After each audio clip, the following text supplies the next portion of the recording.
We'll have 9 innings of baseball today and perhaps maybe more because this series has been so tight up to this point. Here's our first look at Jack Weisenberger today. Weisenberger, the 28-year-old from Rockford, Michigan, signed as a minor league free agent with the Mets in early May. Last time we saw him pitch was on Tuesday in that 15-5 loss against the Woo Sox.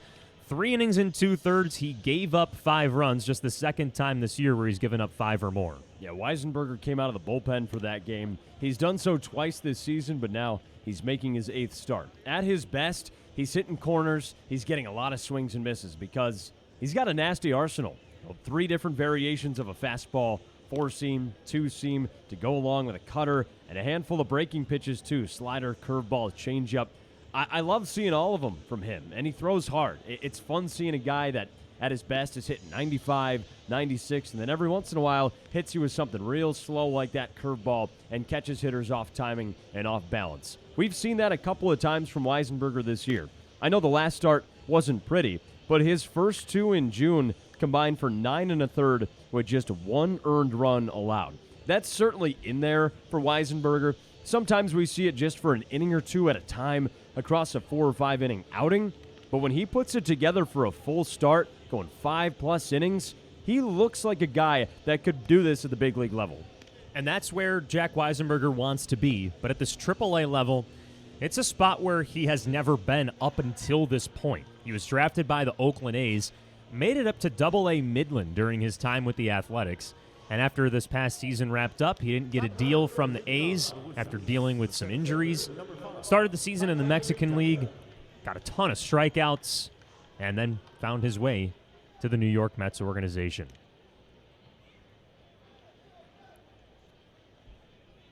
All the warm-up tosses are done.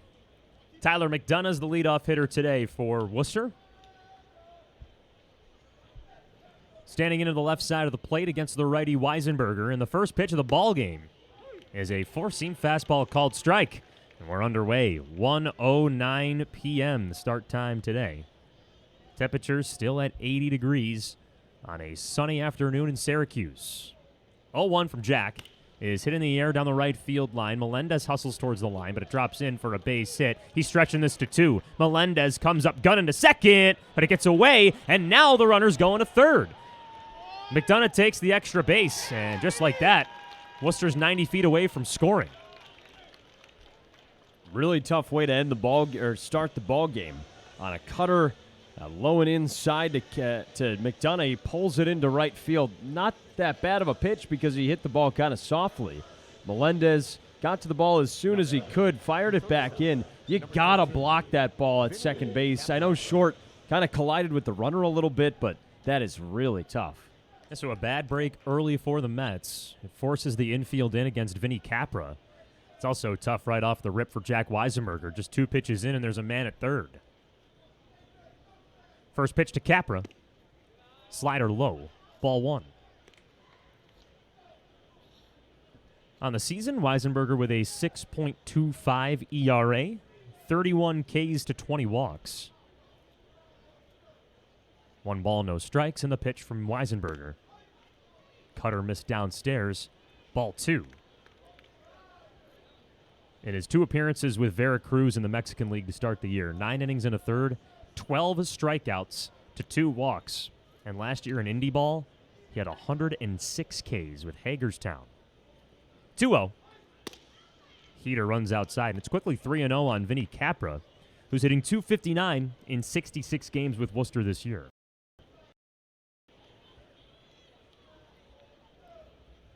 Capra 3 for 17 on the week.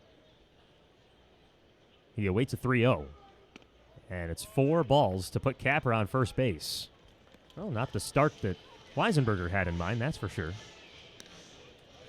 Yeah, it's tough that pressure is put on him early by McDonough getting to third base. Now you walk Capra, and there's going to be a lot on the shoulders of this defense behind Jack Weisenberger today. The outfield left to right, Morabito, Pache, Melendez, infield third to first. And on Morel, Ben Rortvedt behind the plate doing the catching. So Mickey Gasper comes up with the corners covered and no outs. First pitch is a half swing and a pitch in the dirt. The home plate umpire, Sean Sparling, says he went around for strike 1. Sparling's at the plate. Macon Hammond, the crew chief, is at first base. Mickey Smith is the third base umpire. 0-1. Cranked out to right field, and that drops in for a base knock. McDonough in to score. Capra goes from first to third. Stop sign given on an RBI double by Mickey Gasper. And Worcester has gotten to Jack Weisenberger in only 8 pitches. It is 1-0 Red Sox. Well, this is, uncharacteristic of Weisenberger. 92 with a fastball right down the middle, and Mickey Gasper is a good enough hitter to make you pay on any pitch down the middle. If that pitch is a few ticks higher, maybe he doesn't get to it in time, but not the right spot. Yeah, Gasper hit 243 in 34 games with Boston this year. He is not going to let a fastball just go right by him. RBI double brings up Jason DeLay. Weisenberger deals. And a fastball called strike, painted on the corner, low and away. Strike 1.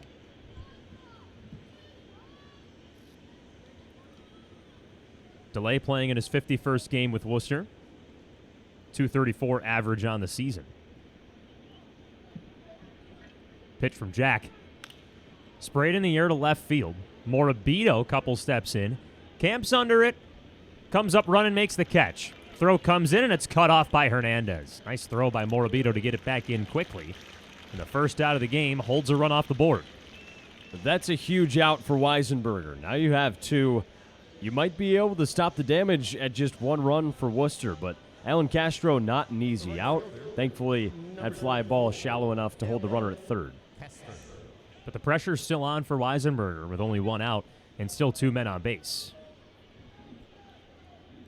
1-0 Worcester in the top of the first, and here comes Alan Castro, who has been a thorn in Syracuse's side today. I'm sorry, that was the first out, not the second out, so still more to work with. Weisenberger was probably hoping there's 2 outs right now because Castro is 7 for 19 on the week.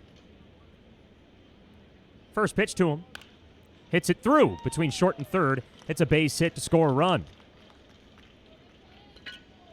Capra comes on in, and it's 2-0 Worcester with just 1 out in the first inning. We've seen it all week long. This Worcester team just puts the ball in play. They find the gaps. Good opposite field hitting like that. There's a slider on the outer edge that Castro just kind of nipped off the end of the bat, and it brings home a run. This is the first time Worcester has scored more than 1 run in an inning since that 4 runs that was put up in the 8th. It feels like 8th inning yesterday. It feels like the winning team always comes away with a big production in 1 inning of work as Andrew Kisner takes strike 1. Syracuse yesterday had a 5-run 4th inning, a 6-run 6th inning the day before, a 3-run 5th back on Thursday. 0-1, runner goes from first, pitches a swing and a miss, strike, throw down to second, brings the runner home, slides in and scores. Worcester executes the Little League first and third steal perfectly. Gasper comes on in, and it's 3-0 Red Sox. Hindsight is 20/20, but I just don't like the throw down to second base there. When you know a guy's creeping down that third baseline, he's going to go. Unless you cut it off 15 or 20 feet shorter in front of the base, the timing just doesn't add up. You can. Yeah. Well, how many times have we seen that work this year? Pretty much every time anyone's tried it. Yeah, it's one of those plays that you can get away with at lower levels, but AAA baseball, that's something you got to sniff out, especially with that runner creeping down like you mentioned. Counts 0-2 on Kisner, and Weisenberger flips home. The pitch is popped up foul. Oftentimes you'll see a catcher pump fake that throw to second base, try to get the guy at third sleeping too far off the base, and then try a pickoff there. Rortvedt, the catcher, Hernandez, the third baseman, both aggressive defensive players. That might have been the smartest play to have on. But again, hindsight's 20/20. 0-2 here from Jack. Hit off of the end of the bat, foul ball. Just wide of Christopher Morel over at first base. And not many pitches so far for Weisenberger. It's only 15, but he's given up 3 runs on 3 hits with a walk and 1 flyout. McDonough doubled on the second pitch. Gasper doubled on the second pitch. A delay swung at the second. Castro single on the first. Everybody's jumping early. No ball, 2-strike count here to Kisner. 5th pitch of the plate appearance coming up. Weisenberger looks to second and goes home. Fastball falls off the plate. Ball 1. Kisner playing in just his 7th game with Worcester this year. Was released by the Colorado Rockies in the middle of June. Picked up by the Red Sox a week later. 1-2. Into the dirt. Ball 2. Great hitting numbers as a catcher so far this season. You know, between the AAA levels in Boston and Colorado's organizations, you know, he's a 264 hitter with a 915 OPS.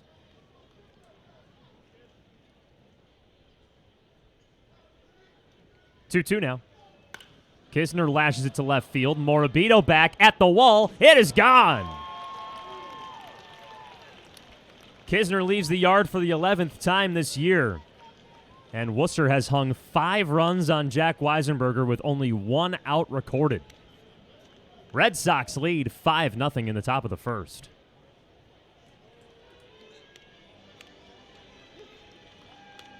Weisenberger had 2 strikes on Andrew Kisner. Started up 0-2. Couldn't put him away. Went to a bunch of different tricks in his bag and left a slider low in the zone. Didn't look like a bad spot, but Kisner took that thing yard. What do you think the difference is right now with Weisenberger? I mean, it's especially over these last 3 outings, including this one, he just hasn't been as sharp. To be honest, not all of these pitches at bad locations like that slider low in the zone, but maybe it's just a little bit more on the on the margins. If the slider was an inch or 2 lower, it doesn't get hit as hard. So I don't think Weisenberger's that far off, but he's clearly not getting as many swings and misses as he typically would. Kisner is all smiles in that dugout. First time hitting a home run as a Red Sox. Now here comes Christian Campbell, who swings at the first pitch, fouled it away. I'll tell you one thing I've noticed is that he's shown pretty much every pitch in his arsenal with just 1 out in this inning, and he's tried to use everything.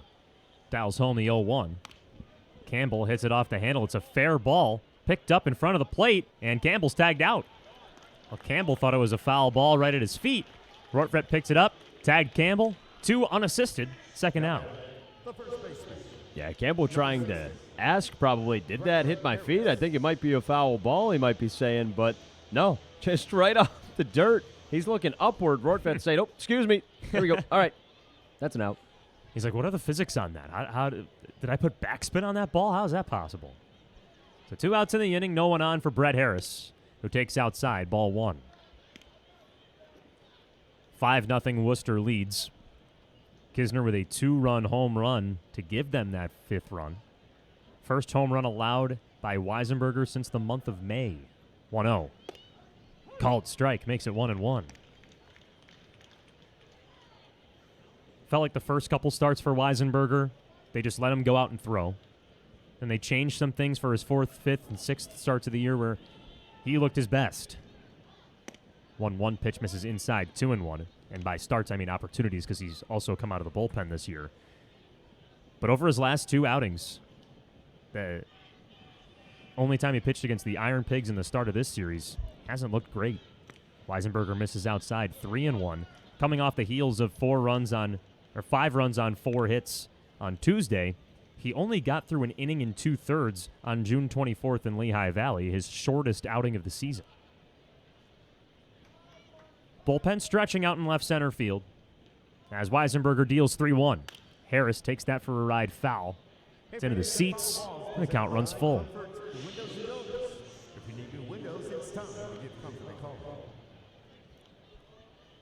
Harris, the 8th hitter in the lineup, playing his 3rd game for Worcester after starting the year with the A's. Bat on his right shoulder. Staring at Weisenberger, who gets the sign from Rortvedt. 3-2 coming. Line drive foul.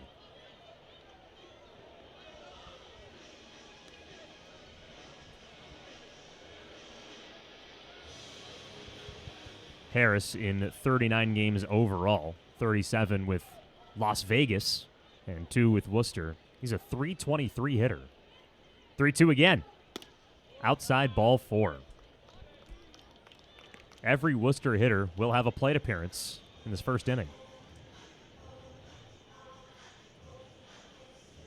Weisenberger just not hitting his spots in that at bat. He tried to establish his fastball a couple of times, got a couple foul tips, tries to go with the two-seam fastball ending there, and might have overthrown it. Well, this long top of the first inning continues with Max Ferguson, the third baseman, coming up. Left-handed hitter against the righty Weisenberger. Harris will lead off of first, and the first pitch is hit on the ground in between first and second and into right for a base hit. Harris rounds second. He's on his way to third, and the Woo Sox will bat around now. A two-out single by Ferguson moves Harris to third, and Tyler McDonough is coming back up to the plate. Now, Jack, my question to you is, are they just going to leave Weisenberger out here? Because I think you have to. Yeah, like it's AAA baseball. You got to get your innings in. I mean, he's only thrown 28 pitches. You have 2 outs. You do everything in your power to keep him in this ball game. I think even if he gives up another run or so. Weisenberger trying to end the damage here. First pitch, swing and a miss by McDonough. It's 0-1.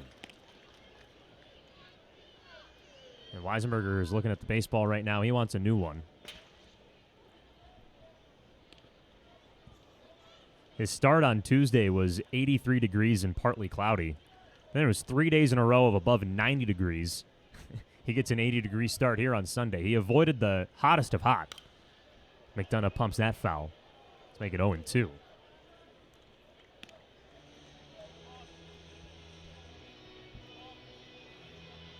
Weisenberger used to playing in cooler climates, like the one here in Syracuse.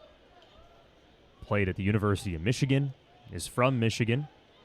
In the A system, played high A Lansing. Further south he's been is Midland, Texas. Snapping a throw to first. Late tag from Morrell as Ferguson slides back in.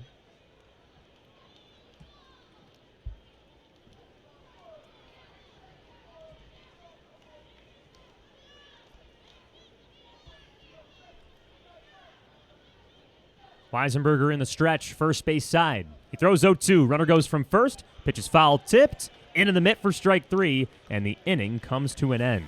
10 men come up for the Red Sox in the first inning, scoring 5 runs on 5 hits. We'll see if the Mets can answer in the bottom of the first. It's Worcester 5 and Syracuse coming to bat on the score 1260 and Valley Live.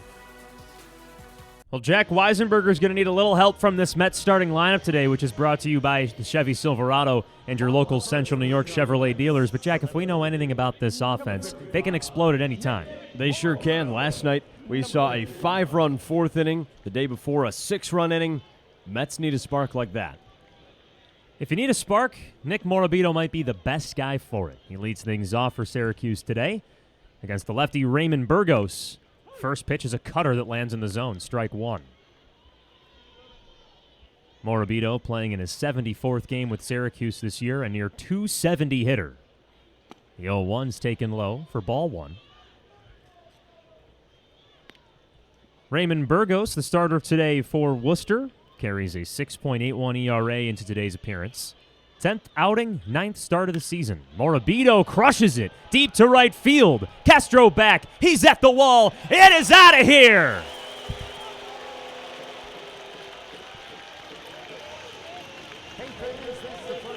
Morabito continues to mash. His 9th home run of the season. The career year continues. And the solo shot brings Syracuse back into the ballgame. 5-1 Worcester in the first inning. That is a really impressive swing by Morabito on a cutter high and outside. He gets the barrel on it, sends it to the opposite field.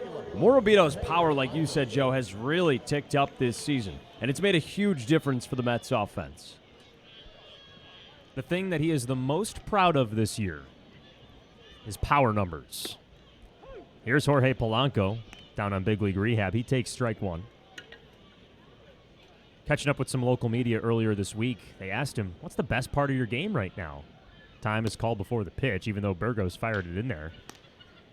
He thought about it for a little bit, and he said, well, I've never hit 8 home runs in a season before, so I guess I'll say my homers.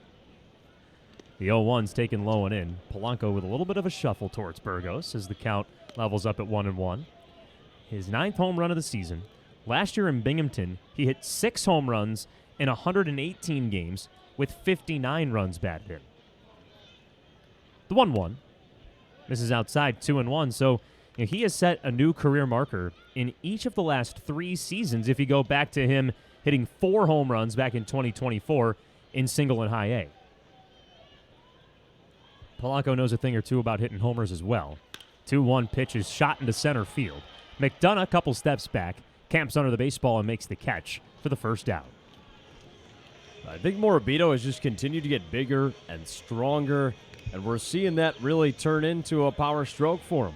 Here's the defense behind Raymond Burgos today. Outfield left to right, Campbell, McDonough, and Castro. Ferguson at third, Capra at short, Mickey Gasper, he's playing second base, Brett Harris at first, Jason DeLay doing the catching today. Here comes the top hitter in the power category for this lineup. It's MJ Melendez, who takes strike 1. First series back with Syracuse after spending a couple of months up in New York. 0-1 is thumped on the ground to second. Gasper takes it on a couple hops and throws to first. Melendez showing some speed as well, but he's out. There's 2 away.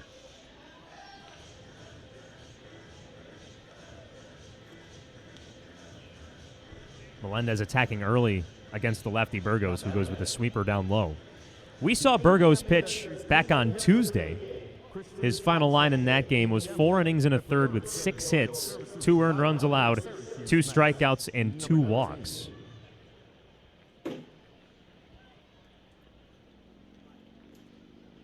Here's Christian Pache, who taps the first pitch foul, rolls it over to the Mets dugout.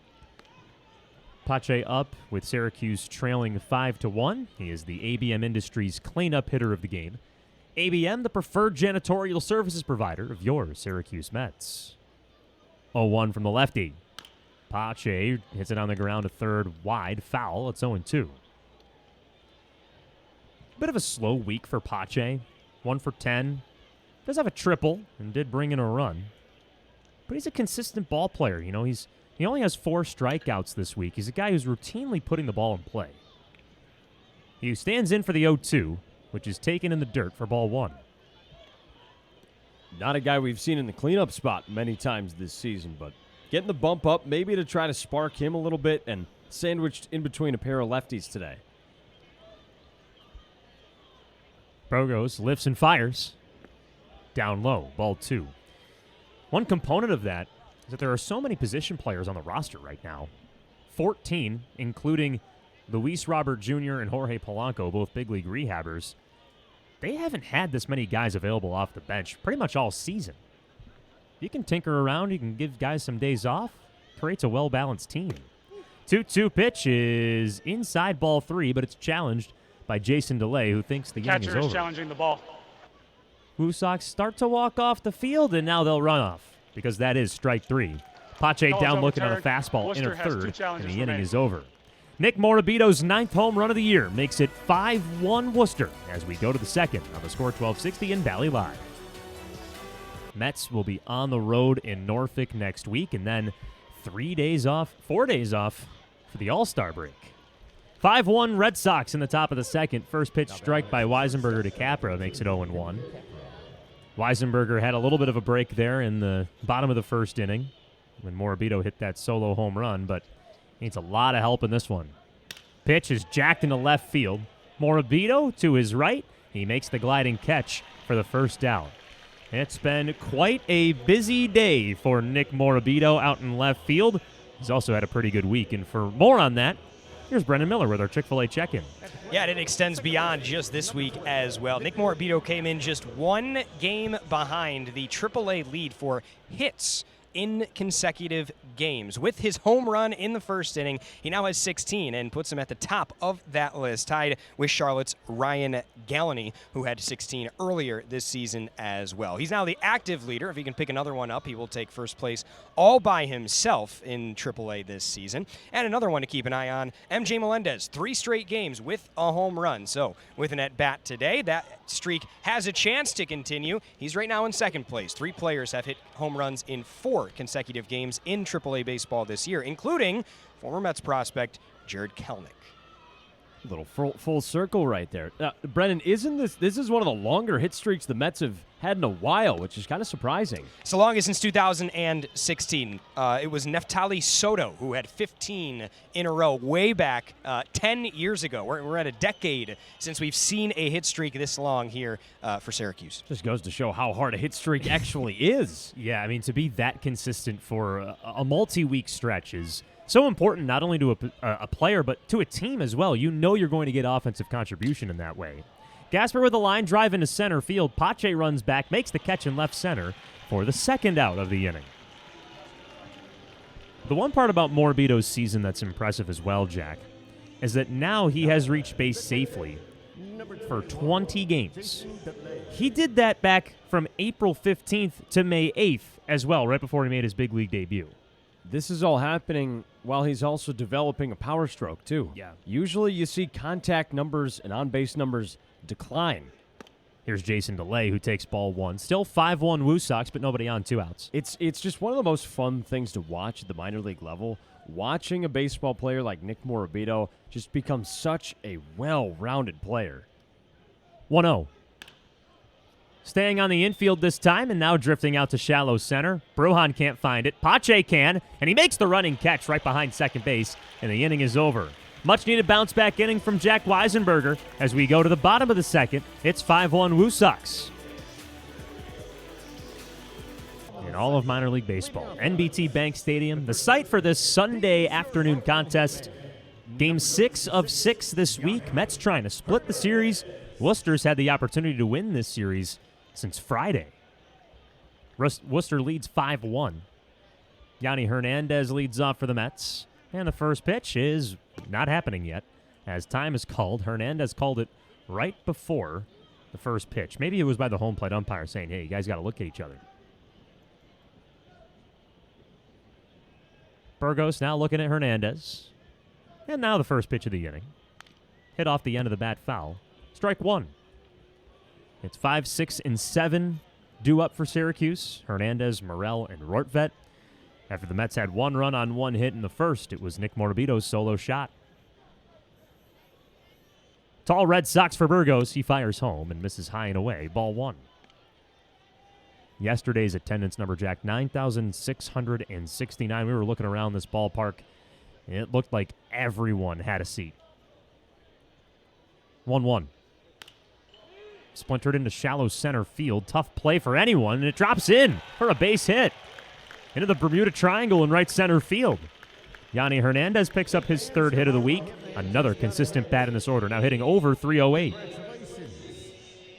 That is Yanni Hernandez to a T right there. Just a ball off the end of the bat that he drops in the perfect spot. He just manages to find the areas in the outfield that are just past the infield but not deep enough to be caught. I feel like he's done that 20 times this year. First pitch to Morel is outside, ball 1. If you could put the baseball in spots with your bat, I think Yanni Hernandez would do that every single time. I'm just going to fool with 3 of your defenders right there. Yeah. Just get my way on in a pesky fashion.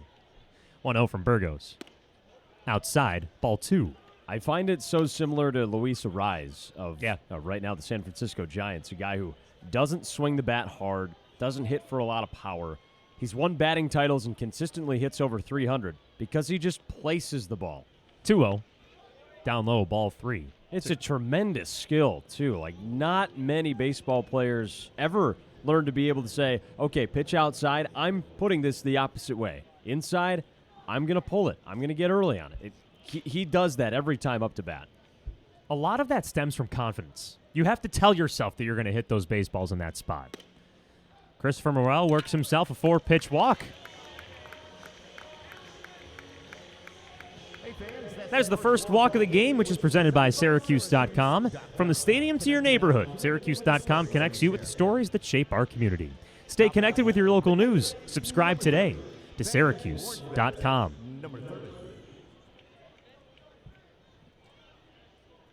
So a little second inning threat here for the Mets.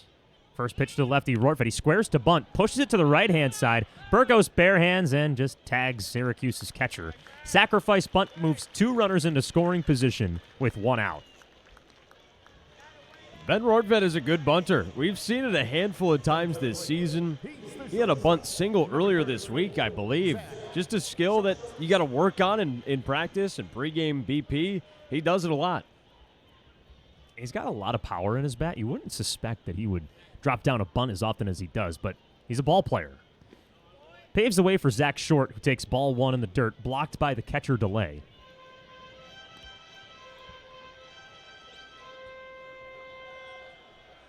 Short playing in his 5th game with Syracuse. Claimed off of waivers from Detroit right at the end of June. 1-0 pitch misses outside, ball 2. In fact, it was the middle of June because he played 3 games for the New York Mets, went 1 for 9, and then was optioned down here to Syracuse.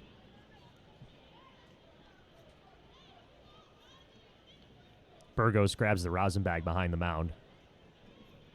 As Christopher Morel ran back to second base, he thought, oh, maybe he was going to throw me out here. Morel gets his lead. Yanni's had his lead over at third, and the 2-0.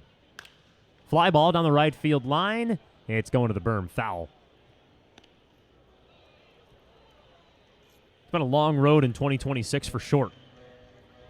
Signed a deal with the Yankees in December of 2025. Was traded to Washington right before the season started. Played his first 21 games of the year with the Rochester Red Wings, and then got traded to the Tigers. Burgos throws. Fly ball again down the right field line. Into the Metro Club this time, 2-2. He played 1 game for AAA Toledo before getting called up to the majors, and then played 23 games for the Tigers. DFA'd on June 12th, claimed by the Mets June 15th.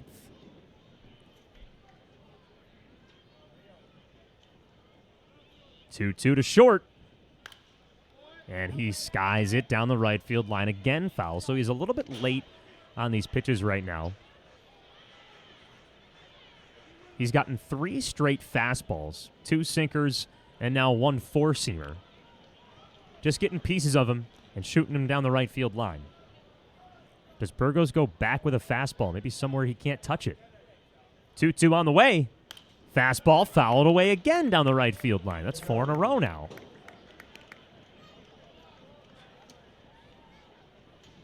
Burgos threw that pitch outside.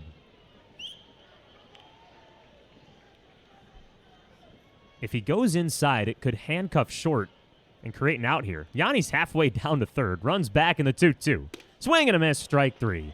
High fastball, Short goes down swinging. There's 2 away there. For a moment, I thought Hernandez was about to dart from third base and come home. I mean, that's the furthest lead we've seen from him at third base this season. There are a few things more exciting than somebody with a straight steal of home, but Yanni at third base, he just likes to try to get in the pitcher's head. If he can direct any attention away from the batter and towards him, it's helping out the batter's cause.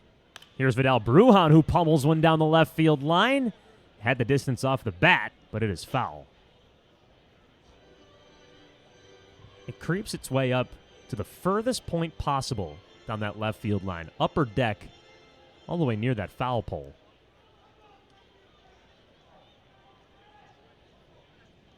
Oh, 1 pitch. Down in the dirt. 1 ball, 1 strike to Vidal Brujan, hitting in the 9 spot today.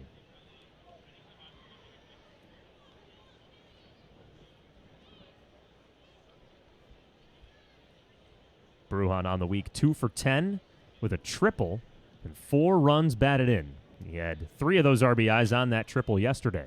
Pitch. Brujan hits it on the ground to third. Glove by Ferguson, throws across the diamond on the mark, and the inning is over. 2 men left in scoring position as we go to the 3rd inning. Still 5-1 Worcester. Just 1 run by the Mets. Jack Weisenberger back out on the mound, facing off against batters 5, 6, and 7 in the Worcester order. Joe Puccio, Jack Gordon with you in the Visit Syracuse broadcast booth. In this inning, we are pleased to be joined by a special guest. He's the senior sales manager at Worcester Chevrolet of Clay. Tyler Zinsmeyer is with us. Tyler, how you doing? I'm doing fantastic, guys. Pleasure to meet you guys, and excited to be here today. Well, we got a gorgeous day. It's a perfect day to watch a ball game as the first pitch comes in. Castro hits it foul. So Worcester Chevrolet is the game sponsor for today's game. So, Tyler, what was so important about Worcester Chevrolet of Clay being a part of this day today? Well, I think it's also aligned with the weekend, with being July 4th and celebrating 250 years of our country, and then you have the all-time pastime best game out there of baseball. So it was important for us to have some involvement. With the Syracuse Mets are so big on family, and that's something we really pride ourselves with at our dealership, and what a great opportunity. It's so funny. 250 years of America, 150 years of Syracuse baseball. This is almost as old as the country itself. Absolutely incredible. So first 1,000 fans got the USA Hawaiian jerseys today. Did you get to see those? Oh, they're fantastic. Those are Absolutely. 0-2 from Weisenberger. Swung on and missed. Strike 3. Castro down on strikes. First out of the inning. So, Tyler, how long have you been with Worcester Chevrolet of Clay? So I've actually been with the company for just under 18 years. Prior to Worcester, we were Sharon Chevrolet, and in February we went through an acquisition. We had the opportunity to really join a premier auto group. Worcester is the largest auto group in New York State and 15th largest in the country, and it's been an absolute amazing opportunity to join such a fantastic. The catcher auto is group, challenging for the sure. ball. Buffalo Bills fans certainly know about Worcester with Josh Allen and Oh, Deion yeah. Dawkins The and all call's those fun overturned. ones. Syracuse has As two that pitch is challenges. overturned to a strike. My goodness, it clipped the zone by an inch. Excellent challenge by Rortvet to make the count 0-1 on Kisner. And what's made you want to stay at this company for over 18 years? I think, if I had to summarize it, to a few, it'd probably be first and foremost the people, right? So, we've been very fortunate to create the right, culture, and with that, we've had some great longevity with our employees. I think that they, overall enjoy what they do, and then you're able to develop relationships with the customers, where it doesn't become transactional. It becomes an experience, right? And anytime you can take that stress and that anxiety out of a car purchase and make it a friendly one, that's the best for everybody.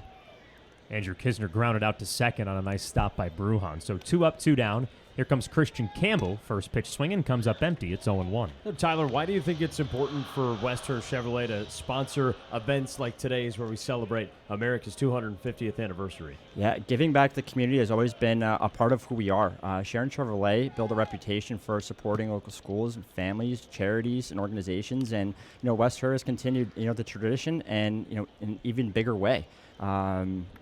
Worcester believes that being successful means investing in the communities that we serve.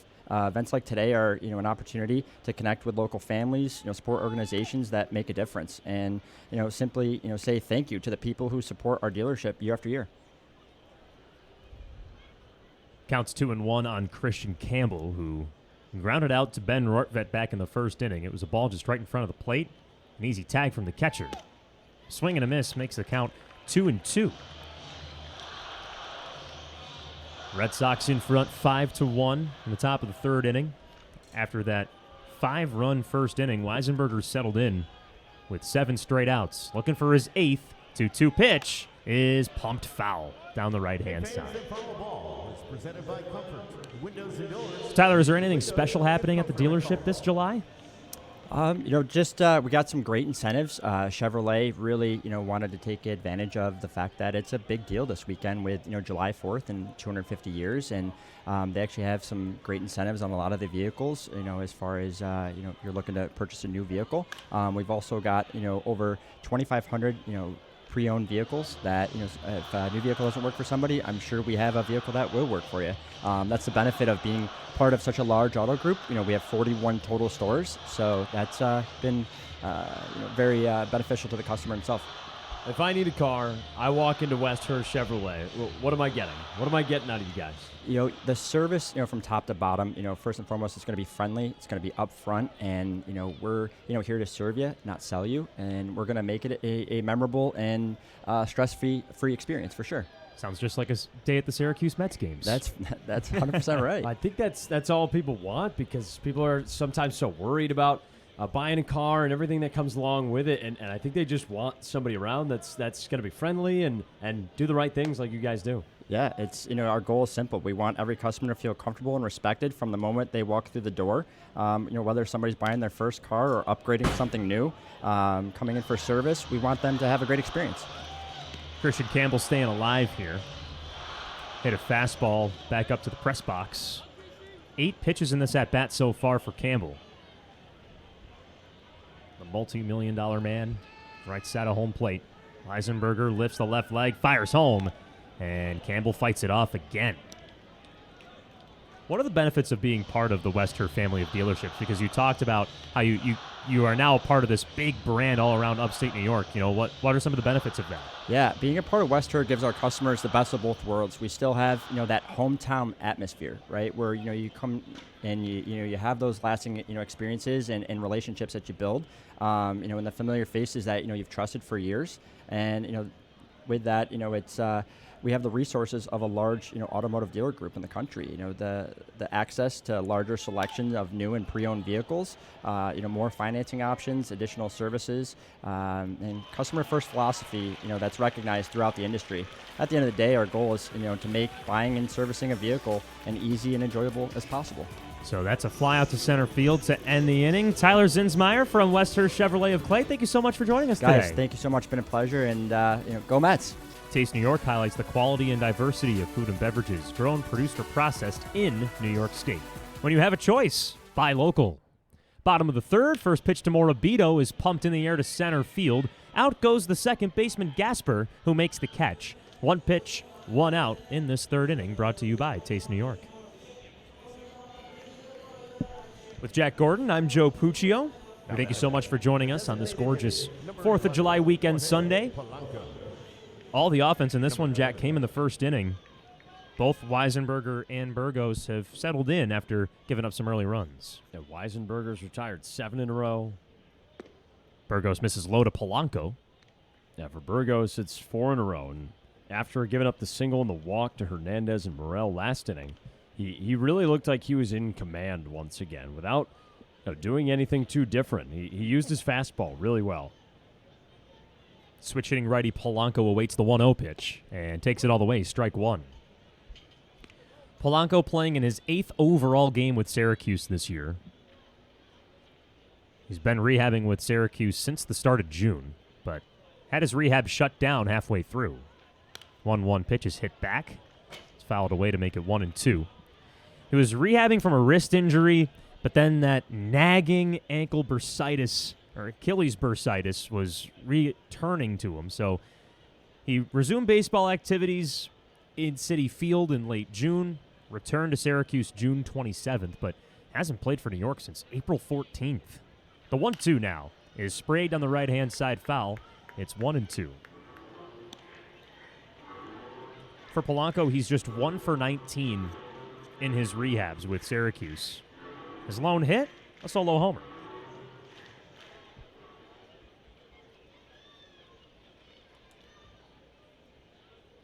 Thirteen-year big leaguer takes outside for ball 2. Nice pitch by Burgos on the sweeper outside. Couldn't get it in. That's a good sign that Polanco's been able to play 4 games in this series now. I think we want to see him get on a hard jog or a good run, a double, a triple. 2-2 now. Polanco skies it down the left field line. Campbell at the wall. Watches it go foul. Oh, wow. It hit between the Dave & Buster's ad and the foul pole. It's just 2 panels of wall padding. Not a lot of space, but Polanco found it. Burgos left a changeup right down the middle, and maybe Polanco a little bit early on it, but you can't give that guy too many pitches to hit before he makes you pay. To your point, Jack, we've only seen Polanco DH this week. He hasn't gone into the field.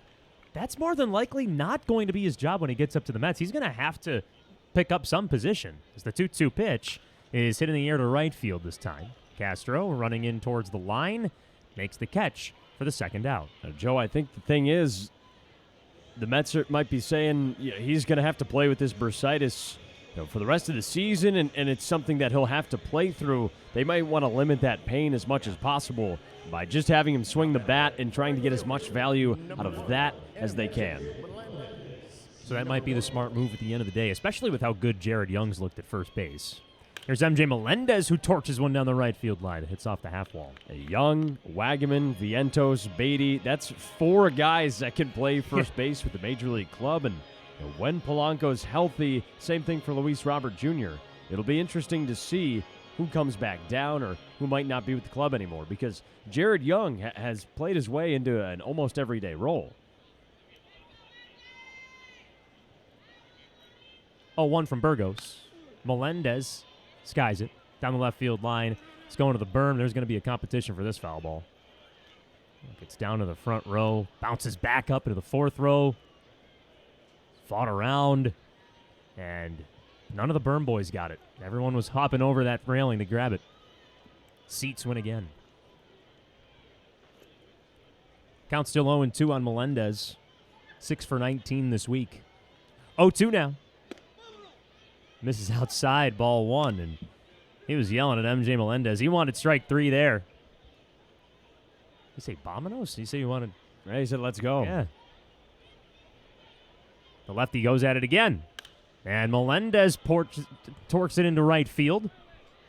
Castro gets under it, makes the catch, and the inning is over. 1-2-3 third for Burgos and the Woo Sox. As we go to the fourth, it is 5-1 Worcester on the score 1260 and Valley Live. Top of the fourth inning at NBT Bank Stadium. Worcester leads at 5-1, and now in play-by-play, here's Jack Gordon. Well, thank you, Joe. Jack Weisenberger, since that 5-run first, has settled into a little bit of a role here. He's retired 7 in a row. That brings up Brett Harris to start the fourth inning. First pitch, outside, ball 1. So the Woo Sox had some fun in that first. 5 runs, 5 hits, 1 error committed by the Mets. But since then, Weisenberger has settled in. 1-0. Harris takes a cutter below the knees. 2 balls, no strikes. Joe, it doesn't seem like Weisenberger's really been doing anything that differently, but hitting his spots a little bit better and his stuff is playing well. 2-0. Half swing over to first. Morel fields, underhand flip to Weisenberger, taps the base, and that's 8 in a row retired. Yeah, Harris had a single on a hit like that earlier this series, but I would agree with you. You know, Weisenberger really isn't doing anything different, just the ball is staying in the yard for him. This turn through the order, he hasn't allowed a base runner.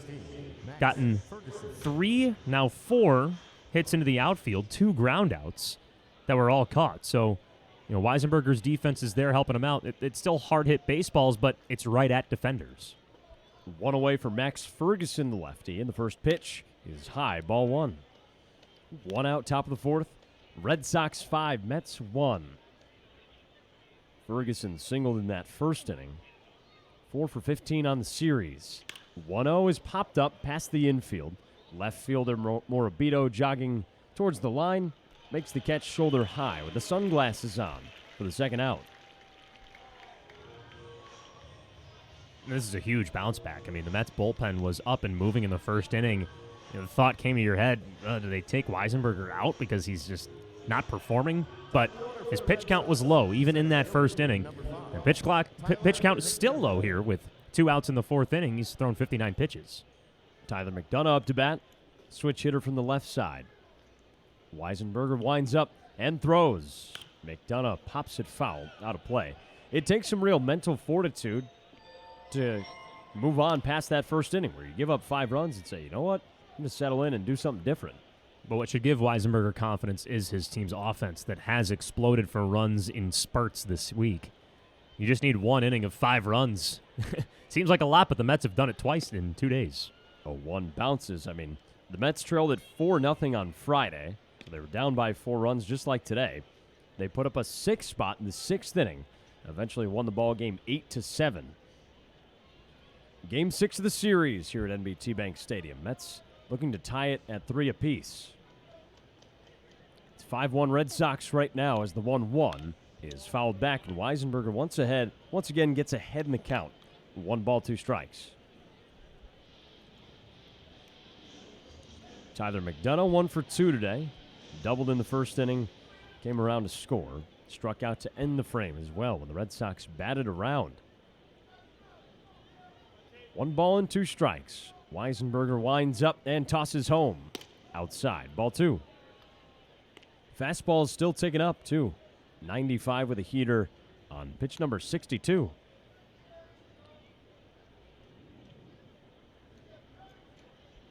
The kick and the pitch. Inside, ball 3, so a full count to Tyler McDonough.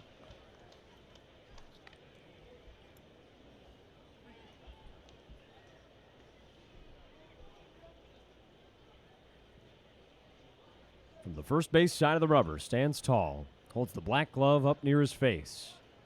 Weisenberger stares home, winds up, and delivers. High fly ball hit to right field. Melendez takes a couple of jogging steps in, reaches up, makes the catch for out number 3. After giving up 5 runs in the first, Jack Weisenberger has retired 10 in a row. It's 5-1 Worcester as we go to the bottom of the 4th. Oh, they think they're supposed to be on the scoreboard. Right, were they looking up at the board? Yeah, they were like, they didn't take us on the scoreboard. First pitch is fouled off by Christian Pache against Raymond Burgos. That's like the people that'll try to yell up to the booth and say, hey, can you play this song? Yeah. Or, it's my cousin's birthday. Why? I can't hear you. I'm sorry, that's just not what we do. Ground ball to third. Ferguson's got it, throws across the diamond to retire Pache. 1 down. Mets trail the Red Sox 5-1. We talked about Jack Weisenberger settling in. And so is Raymond Burgos. He's put down 7 guys in a row. Yeah, he has. You know, that solo home run by Morabito was just one of 2 men today that have been in scoring position for the Mets. Syracuse has not had a base runner since they left 2 on in the second. Hernandez bats from the right side, and the pitch is taken just outside. And the catcher Delay thought about a challenge, reached up towards the helmet, didn't touch it. I think home plate umpire Sean Sparling just double-checked with him. 1 ball, no strikes. Burgos winds up and throws. Hernandez squares to bunt, pulls back. Cutter low and in, 2-0. We haven't seen Yanni bat a ton as a right-handed hitter. He is a switch, usually in the lineup, facing righties, and he's a guy you can put out there no matter what because he's great against lefties too. 2-0. Taken all the way, called strike. And Yanni hasn't played this entire series. You know, he's day-to-day with an injury, still trying to get back to 100%. So, you know, he's playing one day, having the next day off. It's such a nice relief to have him in the lineup when he's available. 2-1 outside, ball 3. We were nervous when that injury happened because he had to pull himself out of the game. Oh, boy, is this something serious? But, you know, thank goodness it's not anything too crazy that's going to require him to have an IL stint. Back and healthy for game 6. 3-1. Hernandez pops it up. The pitcher Burgos wants it. He's called off by Delay for out number 2. Burgos, quite the character. He's expressive. He's shouting after his pitches. Bobinos, he's going back to the dugout, clapping into the glove, and he wants a pop fly too. I want to see a UFC fight between him and Jeffrey Young. A fight? Yeah. Just show all your emotion. Just go beat each other up. I was going to say, I think I want a podcast. What do we got violence for? 2 outs for Christopher Morel. First pitch taken for a strike. It'd be like a hockey fight where they punch each other and at the end they hug out and they respect each They're other. just circling around Yes. each other for a while, yeah. 0-1 to Morel. He's swinging, lifts it out to left field. Campbell sprints in. Shortstop Capra goes out. It drops in between. And it's a bloop single for Christopher Morel. He's been on base twice today. Morel's safe at first. You can stay safe in life, too, with regular screenings from St. Joseph's Cancer Care. Campbell was playing him so deep. Yeah. It looked like a routine fly ball to left field, but Campbell wasn't necessarily sprinting towards it, and he was playing back, so Morel gets on. 2 outs, 1 on base for Ben Rortvedt, and the pitch. Taken, ball down low. Worcester 5, Syracuse 1. This one's being challenged by the catcher Delay. He might have a case here. Call is overturned. Worcester has 2 challenges remaining. Sinker at the knees, overturned to a called strike, so Rortvedt starts 0-1 at the plate.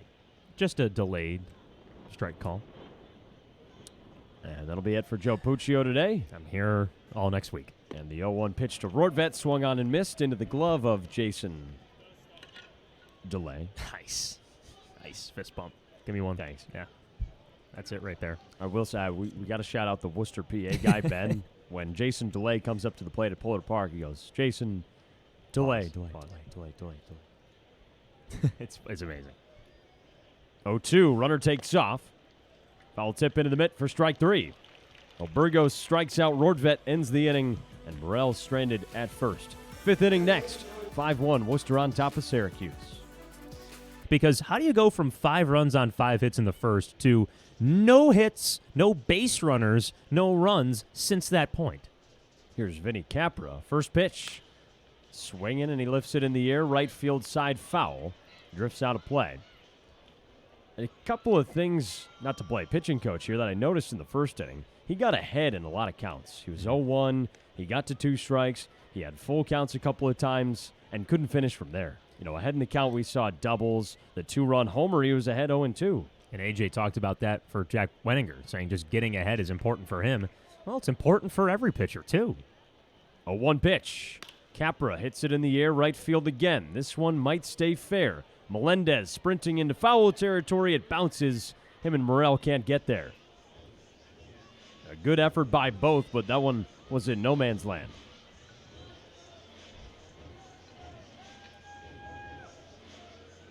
So that sends Capra back home. He's got to get some extra steps in to get back to home plate. 0 for 1 with a walk and a run scored today for the 29-year-old from Melbourne, Florida. Capra was a 20th round pick by the Blue Jays back in 2018. Down in the count, 0-2 against Weisenberger. The righty twists and fires home. Outside, ball 1 with a slider. Well, Capra began his college career at Eastern Florida State College, transferred to Richmond for 2 seasons. That's where he got drafted by the Blue Jays, where he started his career. 1-2. Capra takes a changeup low, 2 balls and 2 strikes. Been in the minor leagues for a while, but has dabbled in the big leagues. Made his debut in 2022 with Toronto. Also played for the Pirates and the Brewers. 2-2. Capra lines it foul, right side. He was a Charlotte Knight last season. We saw him with the Chicago White Sox AAA team. Hit a homer in this ballpark. Capra digs back into the box, taps the plate, holds the bat over his right shoulder. A 2-ball, 2-strike count. Weisenberger trying to put him away with 2 strikes. Takes his time, winds up and throws. Breaking ball outside, full count. Did you guys go to Charlotte last year? No, we did not, but the Knights came here. Yeah. I've heard that's an amazing ballpark. Charlotte's a place I really want to go. Everybody says it might be the top park in the IL. Schedule makers in 2027. We have a request. Please. 3-2. Line drive straight up the middle. It rolls into center for a base hit. Hard hit single by Vinny Capra to start the 5th inning. So there is some action in the Mets bullpen. We'll see how long this goes for Weisenberger. He's had some short leashes this season. A guy who's had Tommy John in the past. Hasn't been a full-time starter for long, and right on cue. John Nagowski out to make what is likely a pitching change. We'll find out in a moment. Looks like Ryan Lambert warming up in the Syracuse Mets bullpen. So a solid day for Weisenberger. He gives up 5 runs in the first, bounces back, pitches all the way into the 5th, but now it's Lambert's job to continue. With a runner at first and nobody out, Worcester leading Syracuse 5-1. We'll be back after a 90-second pitching change break. He can compete with the best of them. Yeah, his fastball is one of the best in this organization, routinely in the high 90s. What we want to see out of Lambert, though, is consistency and how he plays with his slider off of his fastball. He only uses 2 pitches. A runner at first, starting this 5th inning with the Mets trailing the Red Sox 5-1. Lambert throws, heater up high, ball 1. Second time we've seen Ryan this week. Pitched an inning on July 2nd, Thursday's ball game. Gave up a home run to Braden Ward. 1-0. Inside, ball 2. Well, on the season, Lambert hasn't lacked in the strikeout Pitch category. call the ball. Catcher's This challenge. one's being challenged by Rortvet. Missed the zone. The call is confirmed. Syracuse has 1 challenge with me. 2 balls and no strikes for Lambert, who has struck out 28 in 19 innings, but has 16 walks in that stretch. Always good to keep an eye on the command for Lambert. Check it first. Capra dives in safely. He's going up against a selective hitter as well, a guy in Mickey Gasper batting .314 this season in AAA. Lambert with his bright orange glove holds it away from his chest. Throws. 2-0 is outside with a fastball 3-0. Lambert spent some time on the injured list. Came back for the Lehigh Valley series. Missed about 3 weeks or so. And since then, 3 total innings with 2 earned runs, 3 strikeouts to 2 walks. Just trying to get stretched back out and healthy again. 3-0. Gasper takes a fastball just above the letters for ball 4. So Lambert can't find the zone against his first hitter. He walks Gasper. And now there's 2 on base with nobody out for Jason DeLay. That last fastball was 95.8. A couple of ticks down from what we've seen at his best. Yeah, a couple were closer to 94. A Sunday afternoon, sometimes tougher for guys to ramp up the adrenaline if they have the full day like a night game. You got games like this in the majors. First pitch to DeLay, fouled off third base side. I was listening to a story from J.J. Watt. He was talking about in the NFL, it doesn't matter what time of day the games are, you can get whatever you want to eat pregame. So if you're, like, routinely your body thinks you're playing at 1 o'clock, but you have an 8:30 Sunday game, he was like, I've seen guys eat stacks of pancakes at 5 p.m. That's cool. 0-1. DeLay pops it up over the infield. Lambert gets off the mound. Third baseman Hernandez makes the two-handed catch for the first out. But that just sounds like a Thursday at Waffle House in Allentown, Pennsylvania. He said, and conversely, you'll see guys eating like a sirloin or a fish At dish. 10 And a.m.? It's the weirdest thing. For Lambert, his eating habits are quite awkward. Eating 30 raw eggs to gain muscle. So we got to ask if Ryan's still doing that. He kind of, I don't want to say got famous, but a social media story blew up of Lambert eating 30 raw eggs a day to gain muscle and help recover as he throws ball 1 to Castro. I mean, throughout a college career where he bounced around to a few different schools and found a home in Oklahoma where he was drafted a couple of years ago, he wasn't a guy that lit up the radar gun when he was younger. He's built this up. Chopper foul first base side, So there's some teenagers that grow up and they just start to throw 97 or 98 out of nowhere. Some guys really have to work for it. Lambert's one of those people that, starting from scratch, said, I'm going to throw hard. I'm going to become a great baseball player. And he worked hard enough to do it. Naturally, he has the height at 6'3", but he's just built out to this strong, sturdy frame, and he's a big guy on the mound. 1-1. Castro rips it down the right field line. Hooked it foul again.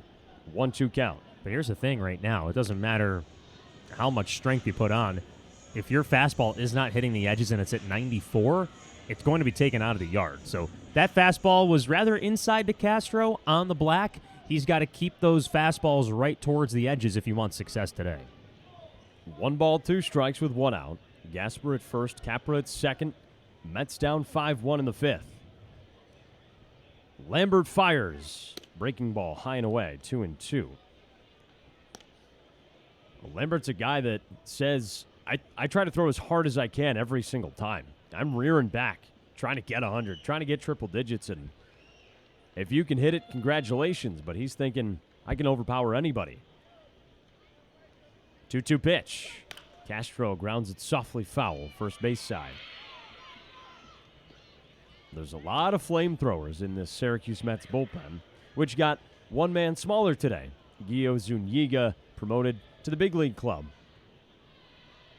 A short stint with Syracuse, began the year with AA Binghamton, but gets an opportunity in the big leagues. 2-2 pitch.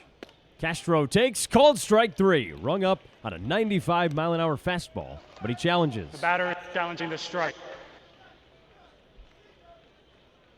Oh, wow. Call is overturned. Worcester has 2 challenges remaining. Overturned to ball 3, so heck of a frame by Rortvet. I mean, you can't even fault Sean Sparling for thinking that's a strike. So a full count. Lambert's got to do it again. 2 on base with 1 out. Got to try to keep this a 4-run ball game. Comes set and throws. Castro takes a bouncing fastball. That's ball 4. So 2 walks in the inning. Bases loaded with just 1 out. That brings up Andrew Kisner, the man who had the 2-run homer in the first. One of the best hitting catchers you'll find in the minor leagues.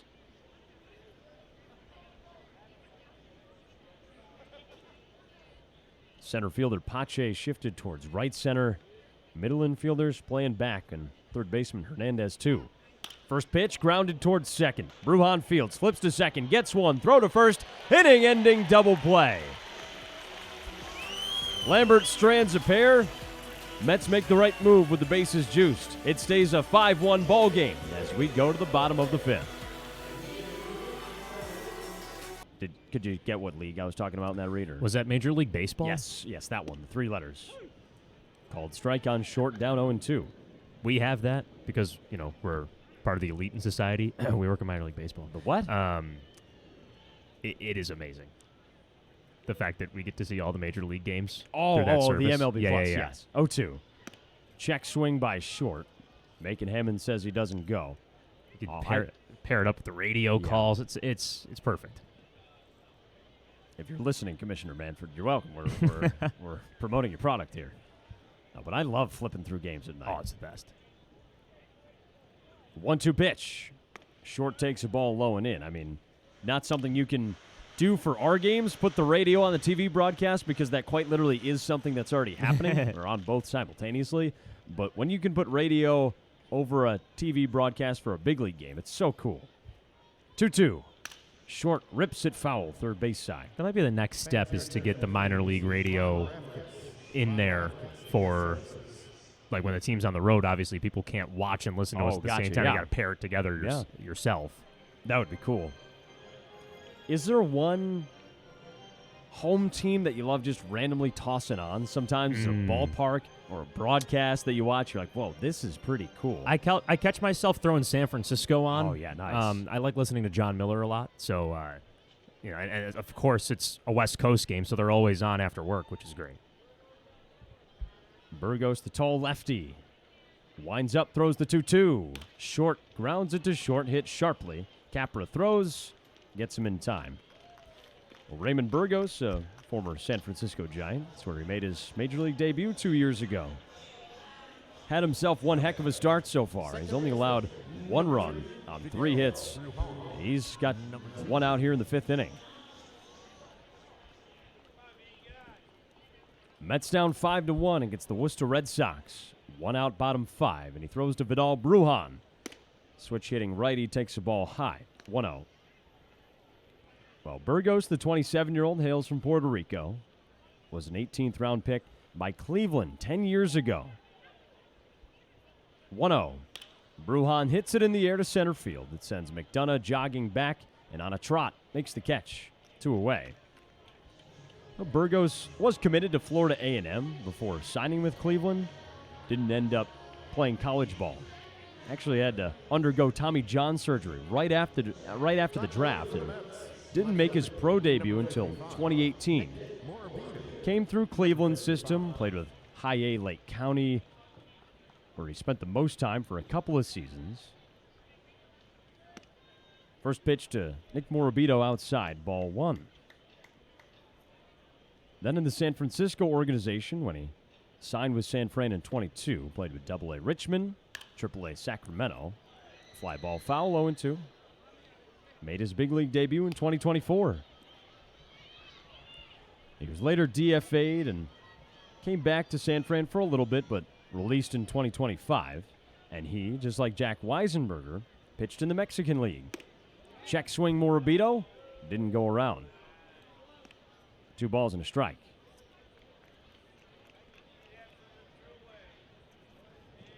Red Sox plucked him out of the Mexican League after 3 starts this season. Pitched 12 innings. Didn't really put on a show, 7 earned runs. Ground ball hit past short. Rolls into center field for a base hit by Nick Morabito. His 2nd hit of the day.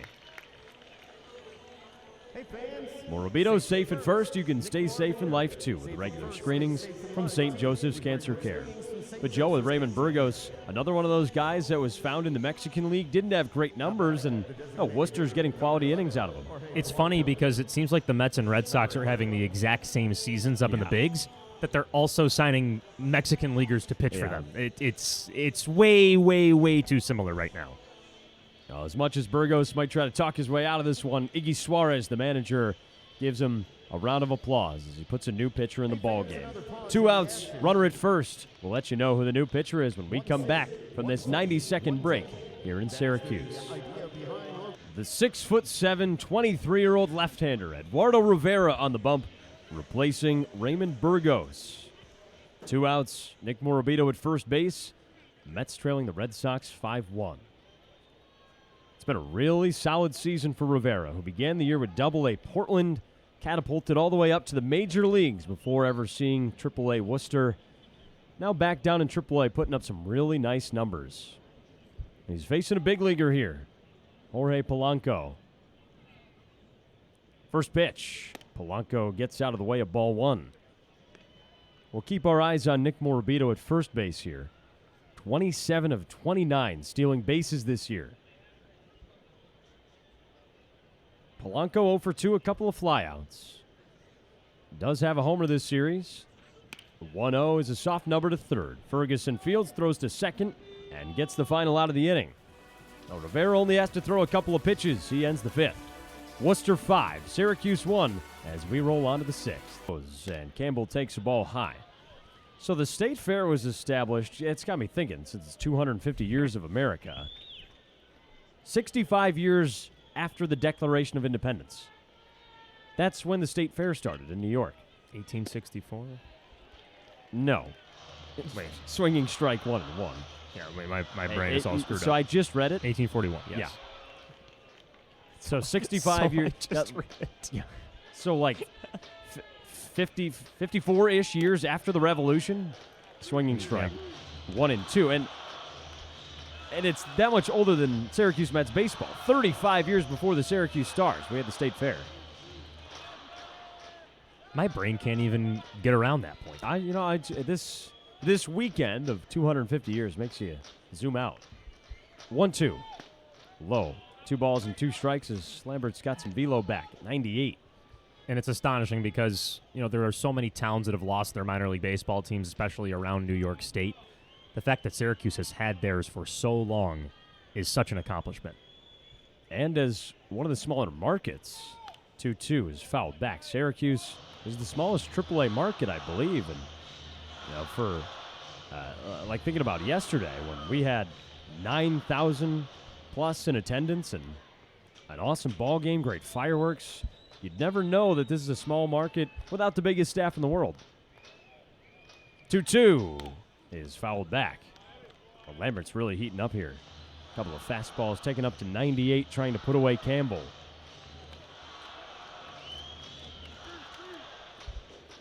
Ryan Lambert touched 100.9 last season.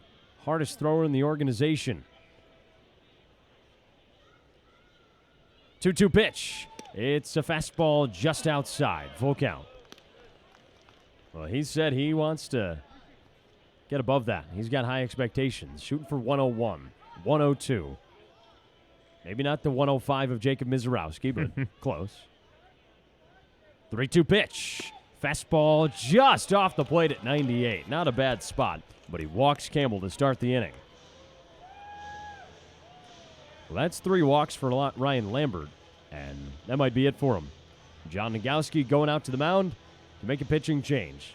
Lambert's out. We'll let you know who's coming in. Runner at first, no one out. 5-1 Worcester here in Syracuse. A lefty-righty matchup. Harris 0 for 1 with a walk today. The pitch. Inside it hit him. Sinker looks like it got him right on the left shoulder area, and now there's 2 on base. And to be fair, Jake's only threw 6 pitches yesterday, so it wasn't a full day for him. We've seen him top out at 23 pitches on the season, which he did back in April against Buffalo. So Jake's still working back from the injured list. Not a guy who's going to throw a ton of pitches out there, but after only 6 yesterday, his arm's got to be good to go for today. Max Ferguson, the lefty, up. Jakes looks at second, slings it home. Ferguson takes the ball outside. Well, the Mets have held the Red Sox scoreless over the last 4 innings.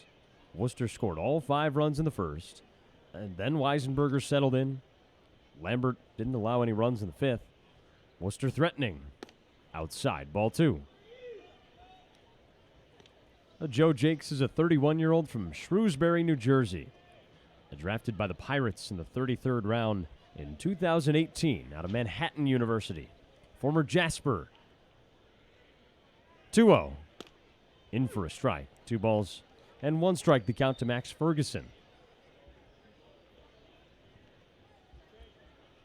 Joe Jakes was with the Pirates organization for a little bit, but spent time in the Red Sox for a couple of seasons with AAA Worcester. 2-1. Called strike on a sinker. Evens up the count. Left-handed bullpen options get a lot of chances in minor league baseball. Now he gets his opportunity here with the Mets, side-arming lefty who makes it real tough on left-handed hitters. Lefty-lefty matchup here. Tosses home. And the 2-2 is grounded in between short and third. It rolls into left. Campbell gets the wave home. Morabito's throw is on line, a little high. Campbell slides in safely. RBI single for Max Ferguson makes it a 6-1 Worcester lead.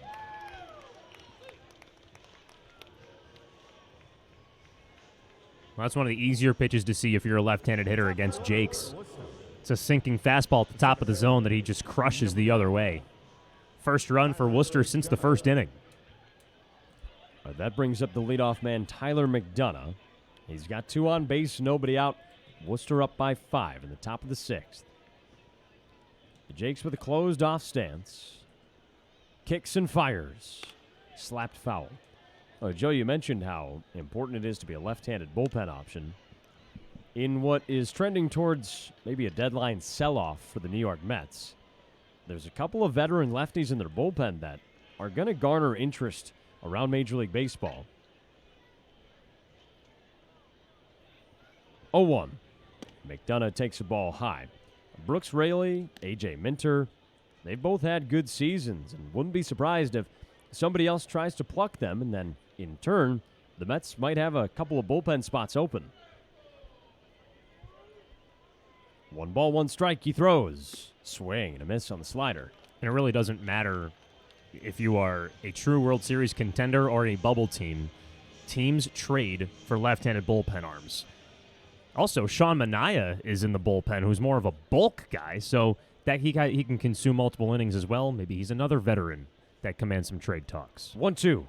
Outside. 2 balls and 2 strikes. And so, if you lose a couple of those guys, maybe the Mets try to fill those spots with other lefties. And on this team, there's Joe Jakes, Nate Lavender, Matt Turner, and newly on the 40-man roster, Jeffrey Yon as well. Jake steps off. Jakes has a couple of seasons of Major League experience. Debuted with the Boston Red Sox in 2023. Also pitched 1 game the next season. 2-2.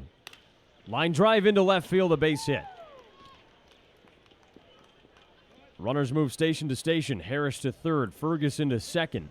McDonough to first, and the bases are loaded with nobody out.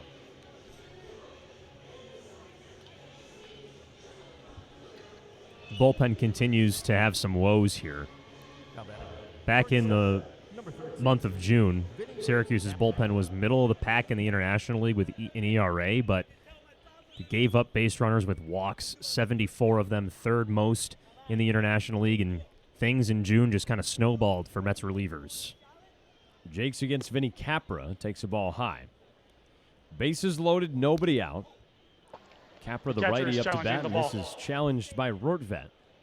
High sinker, and he's got this one. Ball's overturned. Syracuse has 1 challenge remaining. Overturned to a strike, so it's an 0-1 count.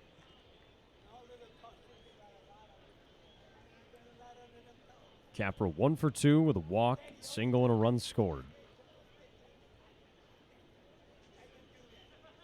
Jakes is set. He flings it home. Capra lays off a slider outside. 1 ball and 1 strike. 6-1 Worcester on top of Syracuse. And this whole week, the Worcester offense just has not slowed down. 1-1. Way inside to Capra. Gets out of the way. Didn't get hit, but it's ball 2. The Red Sox have scored 46 runs. We're on game 6 here. It's trending towards about 8 runs a game. And, that's kind of maybe outweighed by the 15 runs Tuesday, but each game they've scored 15, 6, 7, 7, 5, and now they've got 6. 2-1. Fly ball hit deep to right field. Melendez back, edge of the warning track, he makes the catch. Harris tags up from third. Throw cut off by Bruhan, and the sac fly makes it 7-1 Worcester. And the Woo Sox scored 15 runs back in that series opener on Tuesday to set the tone. Worcester has had the chance to win this series since Friday. They look primed to do so right now. A lot of guys getting action out of the bullpen. We'll see another third pitcher used as Joe Jakes comes off the mound. John Nagowski makes another pitching change. Runners at the corners with 1 out. We'll let you know who it is when we come back. The fourth pitcher used this inning, third pitcher used this inning, it's Dan Hammer. He faces Mickey Gasper to start things off with runners at the corners and 1 out in a tough 6th inning where the Mets have already conceded 2 more runs. Worcester leads it 7-1 here in the top of the 6th as Hammer has been a really strong reliever in this Mets bullpen all season long. ERA under 2 in almost 19 innings of work. He faces Gasper to start. Switch hitter from the left side. Runner takes off from first. Pitch outside. Rortvedt throws to second. It's late. McDonough slides into second base with a steal. So now there's 2 in scoring position from Hammer. And he's the third reliever we've seen. Neither Lambert or Jakes could really find the zone effectively. I think it was also expected that Jakes didn't go too long. 15 pitches, still coming off the IL. Wasn't really stretched out to start the year either. 1-0. Low, ball 2. Best case scenario, just get him a couple outs and the inning's over. But 15 pitches, sac fly, no outs recorded. Well, 1 out recorded on that. That's it. Yeah, faced 4 batters, hit by pitch, single, sac fly. Mets infield creeps in. 2-0. Gasper pops it up off the handle of the bat. Rortvedt gives it a look, but it's foul. So Worcester with a commanding 7-1 lead over Syracuse. Mets will have to get something going on offense, but it just hasn't been their day. 1 run on 4 hits this afternoon. Let's see if Dan Hammer can stop the bleeding. 2 balls and 1 strike. He throws. Gasper takes a strike with a sinker. 2-2. Dan Hammer's been very solid this season in AAA. 18 innings and 2/3, 21 strikeouts, just 4 earned runs. From the third base side of the rubber, holds the glove at his chest. Kicks and throws home. Gasper watches a slider fall low and away. Full count. Mickey Gasper's such a tough out. 1 for 2 with an RBI double and a walk today. And both last night and Saturday, or last night and Friday, had RBI singles in the 9th. Outside, ball 4. Hammer walks him and the bases are loaded. It's been a problem the Mets have had all season, walking too many guys, and this is one of those games where it just hasn't added up in their favor. Yeah, overall on the season, second most walks allowed, over 400 of them on the season.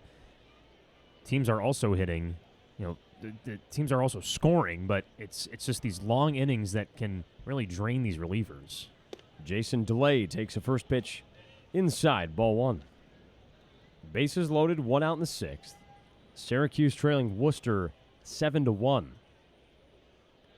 Well, talking to pitching coach A.J. Sager yesterday, he said this whole season has just been predicated on balls and strikes.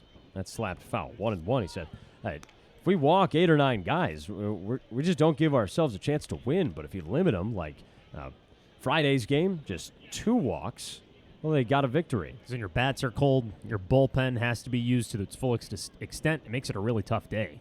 1-1. DeLay swings through a cutter.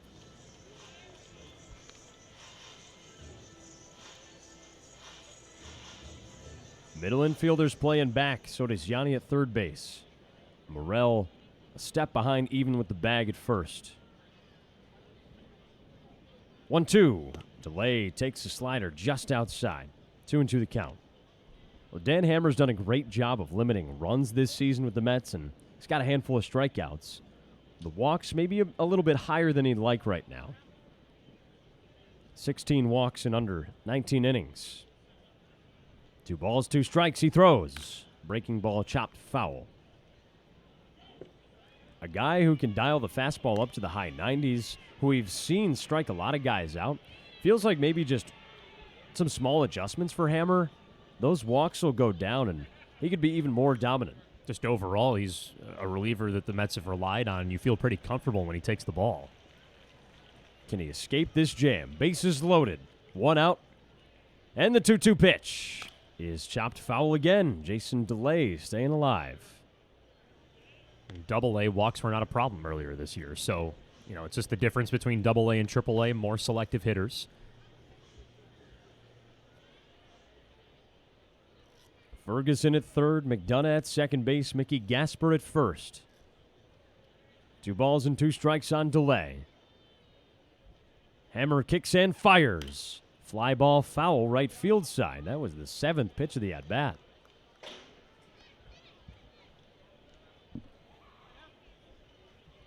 Jason DeLay, the catcher today, batting cleanup 0 for 3. 31-year-old from Plano, Texas. Signed as a minor league free agent with the Red Sox in October. 2-2 pitch. DeLay grounds it softly to short. Zach Short's got it. Taps second for 1. Throws to first in time for a big double play. Hammer strands the runners on. Score goes 7-1. Bottom of the 6th. Mets got to respond soon. It's been a great series for MJ. He's got 4 homers and 5 RBIs. We've seen the power on display for the 27-year-old lefty. He's got a tough matchup with the young lefty Eduardo Rivera. Just 23 years old from Puerto Rico. He winds up and deals. Melendez takes a hack at a fastball. Foul tip. Melendez, in his first year in the Mets organization, signed a 1-year major league deal with the Mets this offseason. Rivera winds up, tosses it in. Melendez lays off a high fastball, 1-1. MJ started the year with Syracuse, played 14 games. Called up to the bigs when Jared Young tore his meniscus mid-April. Had a hot rest of the month, continued in early May, but cooled off. Up high, ball 2. So he was optioned back down here to AAA Syracuse, and a real competitor that, you can tell really wants to get back to the big leagues because, of course, who wouldn't? 2-1. Melendez foul tips it. But he's a guy that's been in the big leagues for a few seasons in a row, and, he knows at his best he fully belongs there. Yeah, he's playing with spunk when he's down here. He's playing like he's got something to prove, and, he's proved this week that he is a dominant AAA bat. 2 balls and 2 strikes. Rivera fires home. Melendez fouls it back. Well, Melendez from Florida, but he played on Puerto Rico's WBC team. 4 games for Puerto Rico, and squaring off with Rivera, who hails from San Juan, Puerto Rico. Big lefty takes a deep breath. Time called. Melendez steps out of the box. Adjusts the bright white batting gloves. Taps the plate, and then his right front foot a couple of times. 2-2 pitch. Up high, full count.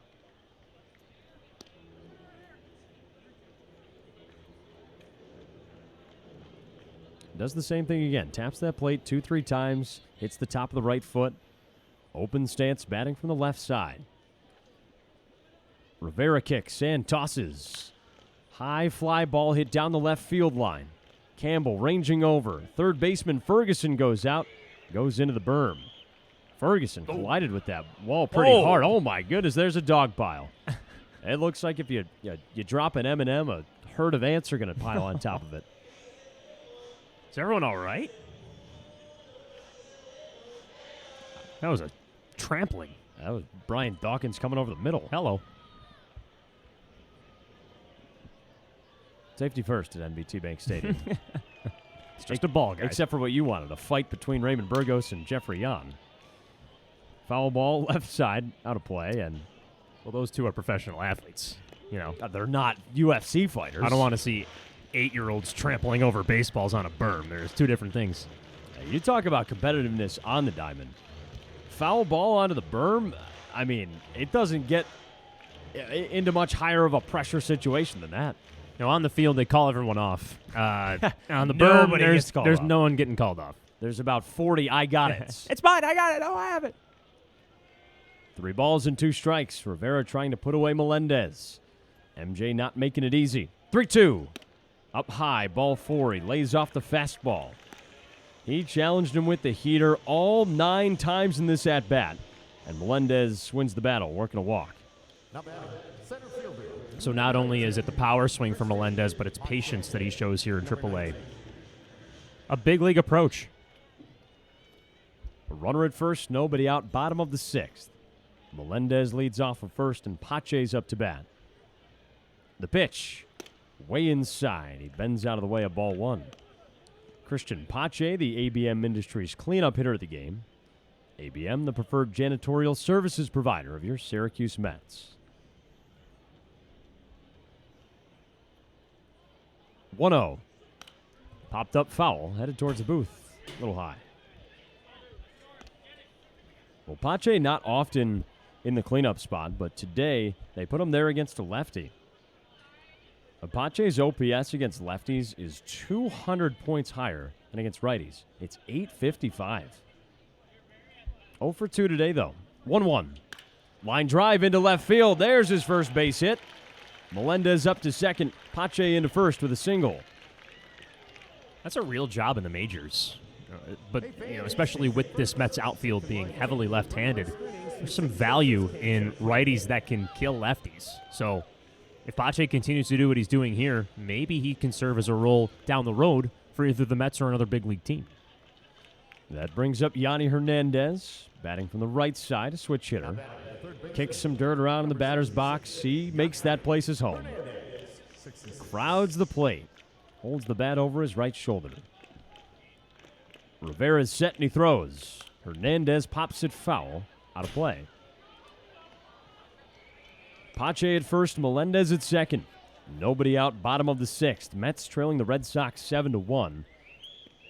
2 games in a row, the Mets have had huge scoring innings. Last night, 5 runs in the 4th. Friday, a 6-run 6th inning. None of that today yet. A 1 pitch. Hernandez fouls it off, rolling down the right field line. And it feels like, you know, coming off a bullpen day for the Worcester Red Sox where they had to use a handful of pitchers, if you can keep getting to this Worcester bullpen, you know, a rally could go your way. They used to say there's no clock in this sport. Now there is, but to a certain extent. I mean, Syracuse's offense has been stellar at taking pitches against bullpens and really just flexing opposing bullpens down to their core and making them pitch at their weakest points. Yanni steps out. But you can even look at the on-deck circle. You know, the next hitter is getting ready, and even Ben Rortvedt, who's in the hole, is in the on-deck circle as well. Like, these guys are trying to time him up. The on-deck paracircles.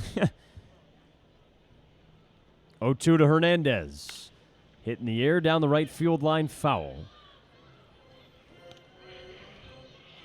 So it's Morel on deck, Ben Rortvedt in the hole.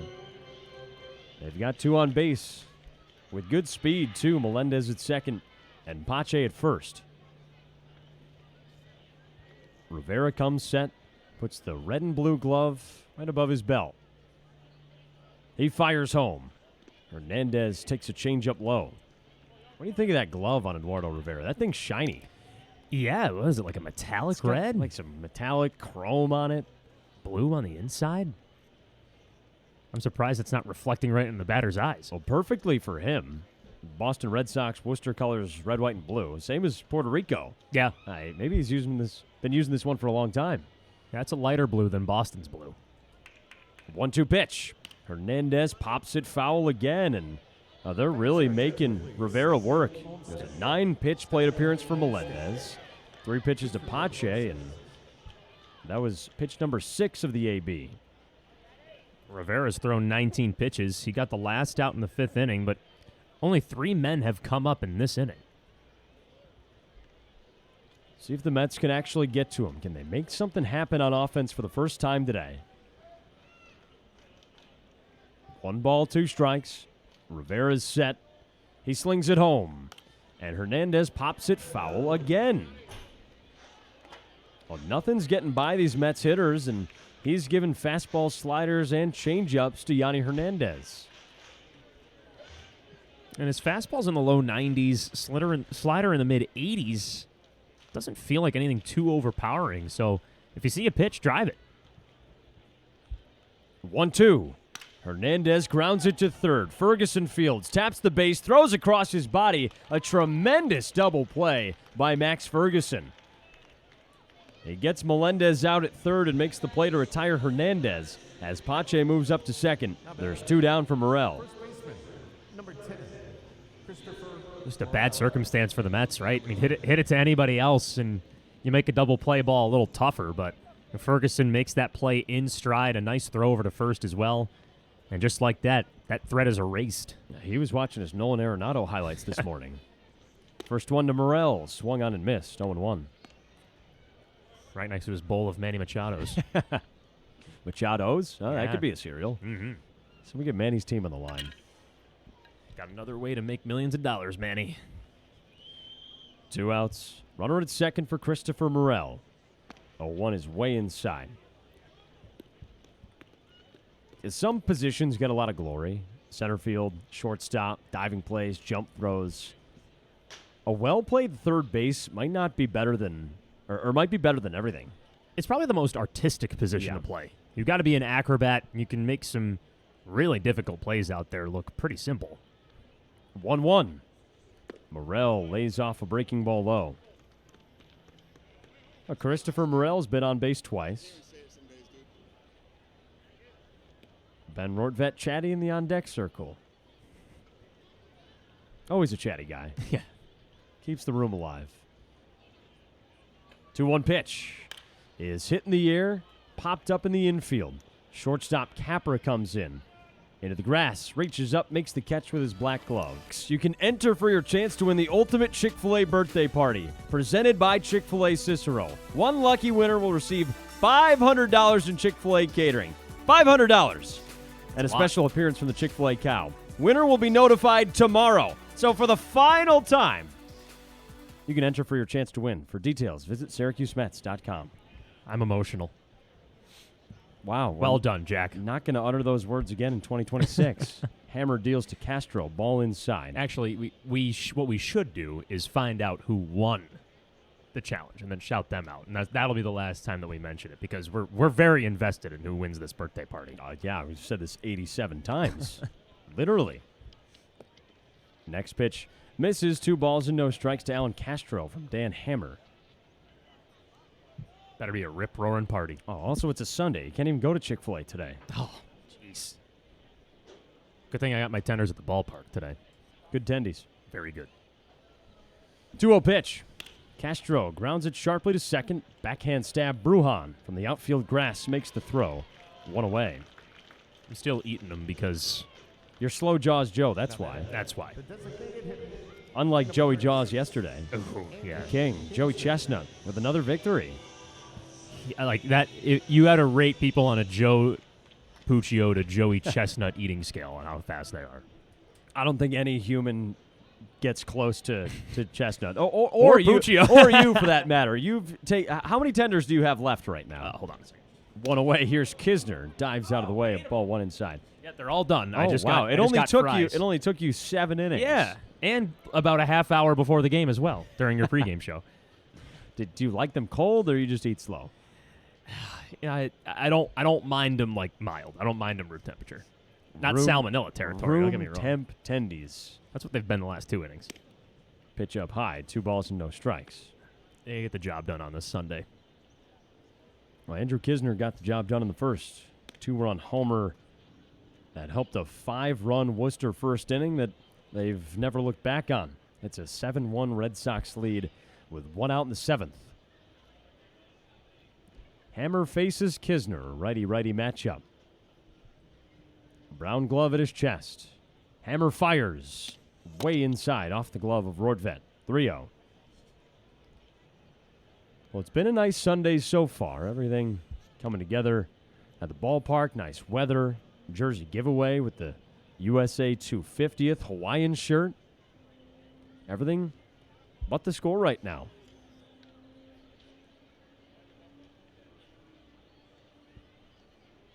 (3-0). Up high, ball 4. 4-pitch walk. Second one issued from Dan Hammer. Runner at first, one out in the 7th. Christian Campbell coming up. Sometimes at a minor league baseball game, the score isn't paramount for the fans here. I see a lot of balloon hats. Ah, yes, Jeff the Magic Man. Yeah.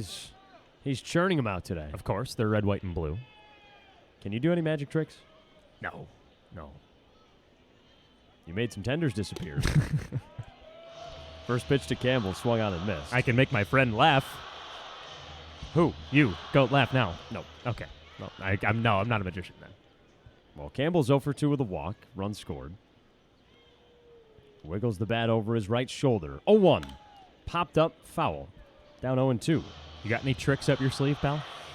I can spin my pen around my finger. That's it. Okay. No card tricks. Last year we did a card trick live in the booth. It was pretty cool. Oh, wow. Did you perform it? Or? No, I did not. Michael did.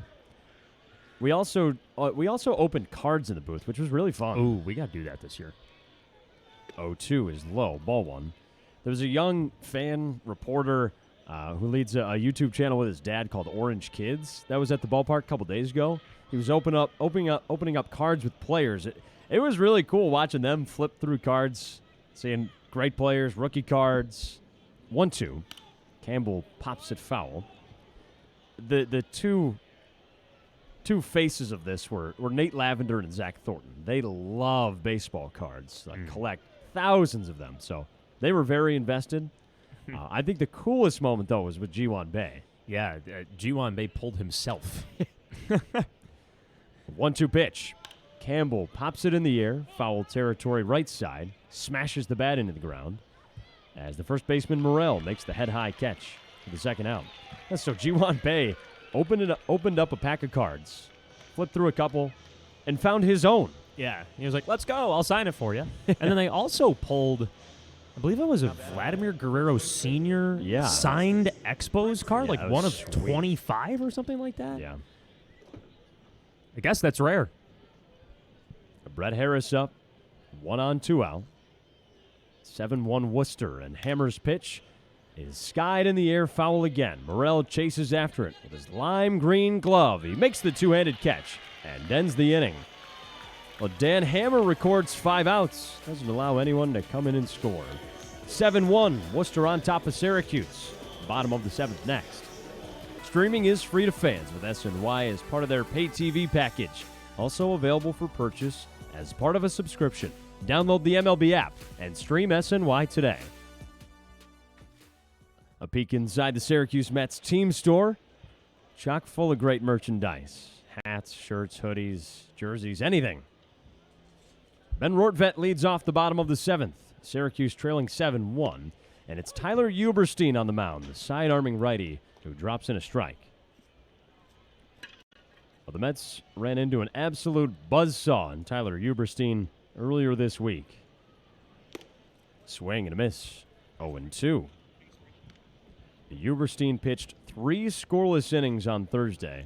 Didn't allow anyone on base. Struck out 5. And Rortvedt needs a little extra stick on the bat.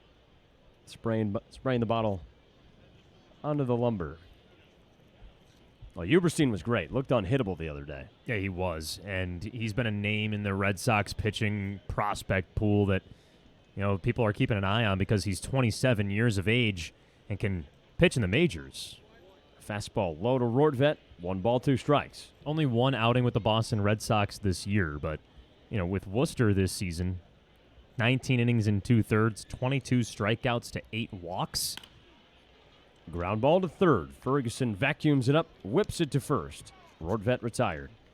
Those are numbers of a consistent reliever, and we saw that last time out when against Syracuse. He pitched 3 scoreless, hitless innings with 5 Ks. He's a pitcher that's come a long way. in high school, just 5'5", 120 pounds. Wouldn't recognize him from today. He was cut twice from Chaminade Prep in Los Angeles. As a teenager, didn't really look like a future ball player. First pitch outside to Zach Short, 1 out, bottom 7. Mets down 7-1. So Uberstein made the varsity team his senior year, barely played, only pitched 7 innings. Check swing, strike, 1-1. Fastball was in the mid-70s, a far cry from his heater that is in the mid-90s today. 1-1 pitch, way outside, off the glove of the catcher Jason DeLay. Hails from Santa Monica, California, found his way onto the Northwestern college baseball team. Turned himself into a guy that could work hard enough to become a big league player. Way inside, ball 3. It's funny, some prospects and teenagers, high school guys, they already look like they're 28 years old. Yeah. Uberstein was a $120 soaking wet in high school, cut twice from his varsity team.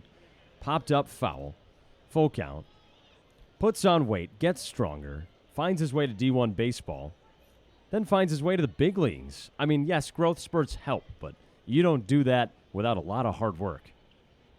3-2. Wave and a miss, strike 3. Uberstein fans short. 2 up and 2 down. It's impressive to watch because that fastball right is in the mid-90s at 95 miles an hour with that last one. You know, that goes to your story and how he's worked to get up to this point. 2 outs for Vidal Brujan. The pitch waved at and missed. He went around in the swing. 0-1.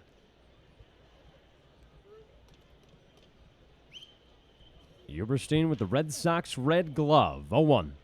Inside. Even count. Woo Sox have the navies today. Woo Sox cursive letters across the chest. Red letters. Red numbers on the back. With Smiley on the left sleeve. Their mascot. 1-1. Brujan slices it foul. Talked about it earlier this week, but the smiley face was invented in Worcester, Massachusetts. A classic yellow smile with the 2 eyes and the smile. No one else knew how to do that before? Well, when you think about it, 1-2. Brujan takes the ball inside. Think about it. If I were to say, hey, I'm going to draw your face, and I just did like a U with 2 dots. Wow. Yeah, well, mind blown. What I'm saying is like it doesn't exactly look like a face. Swing and a miss, strike 3. Well, Tyler Uberstein's smiling. He retires the side in order. Mets down 7-1. Let's go to the 8th. Blue skies. Sun is beaming on Nate Lavender, the lefty who's been a reliable arm this year for the Syracuse Mets, 26 years of age, from Hudson, Illinois. A 4.03 ERA in his first real true season coming back off of that Tommy John surgery. Pretty solid numbers. Lavender makes his 18th appearance. He's battling 9-1-2 in the Worcester order, and it starts with Max Ferguson. Infield playing back. Outfield in regular depth as Lavender's first pitch comes in. Called strike. It's 0-1. Lavender last pitched on the 2nd of July. Tabbed with the loss, gave up 2 runs in 2 innings. 0-1. In there for strike 2. So he's looking for a bounce-back effort here after he had 3 straight scoreless outings from June 21st to June 28th. Ferguson 2 for 3 with an RBI single. 0-2. He swings and misses at strike 3, and that's the first out in the 8th. Pretty simple for Lavender. 3 pitches, gets a strikeout on a heater. Lavender at his best is throwing that high fastball and getting swings and misses. He said it's his favorite pitch. You know, it's 90, 92 miles an hour, but he puts it in the right spot and he loves throwing it. Order flips now for Tyler McDonough. First pitch to him. Called strike. When that scoreless streak started for Nate Lavender, it was on June 21st against the Norfolk Tides, a team that Syracuse doesn't see all that often. 0-1. Half swing, you went around, strike 2. Funny that we mentioned that because after today, Syracuse is flying to Virginia to play 6 games against the Norfolk Tides. July 7th to the 12th, and then the All-Star break after that. 4 days off. Lavender pauses, deals 0-2, and the fastball rises, ball 1. All 6:35 first pitches in Norfolk with Sunday at 1:05. You can catch us on the score 1260 for all those games. 1-2 misses away for ball 2. And then it's the All-Star break. Jack, what are you going to do for the All-Star break? That's a good question. Probably sleep, golf. It is a break after all. It's going to be a few days where I'm like, oh, I have time to watch baseball. 2-2 pitch into the Red Sox dugout. Hope everyone's all right. And then I throw on the TV and I go, oh, there's no baseball. What do I watch? So I'll probably watch the World Cup. I love the home run derby and the All-Star game, so I'll watch those. Yeah, what about you? Yeah, I've been thinking about it here. 2-2 pitch from Lavender is just outside, ball 3. I might head down to New York City. Look at you. Get a couple of days. See what the Big Apple has to offer. Of course, Mets aren't playing, so you can't go see them. We were talking about this a day or two ago. Payoff pitch to McDonough is swung on and missed, strike 3. Back-to-back Ks for Lavender, both with the fastball.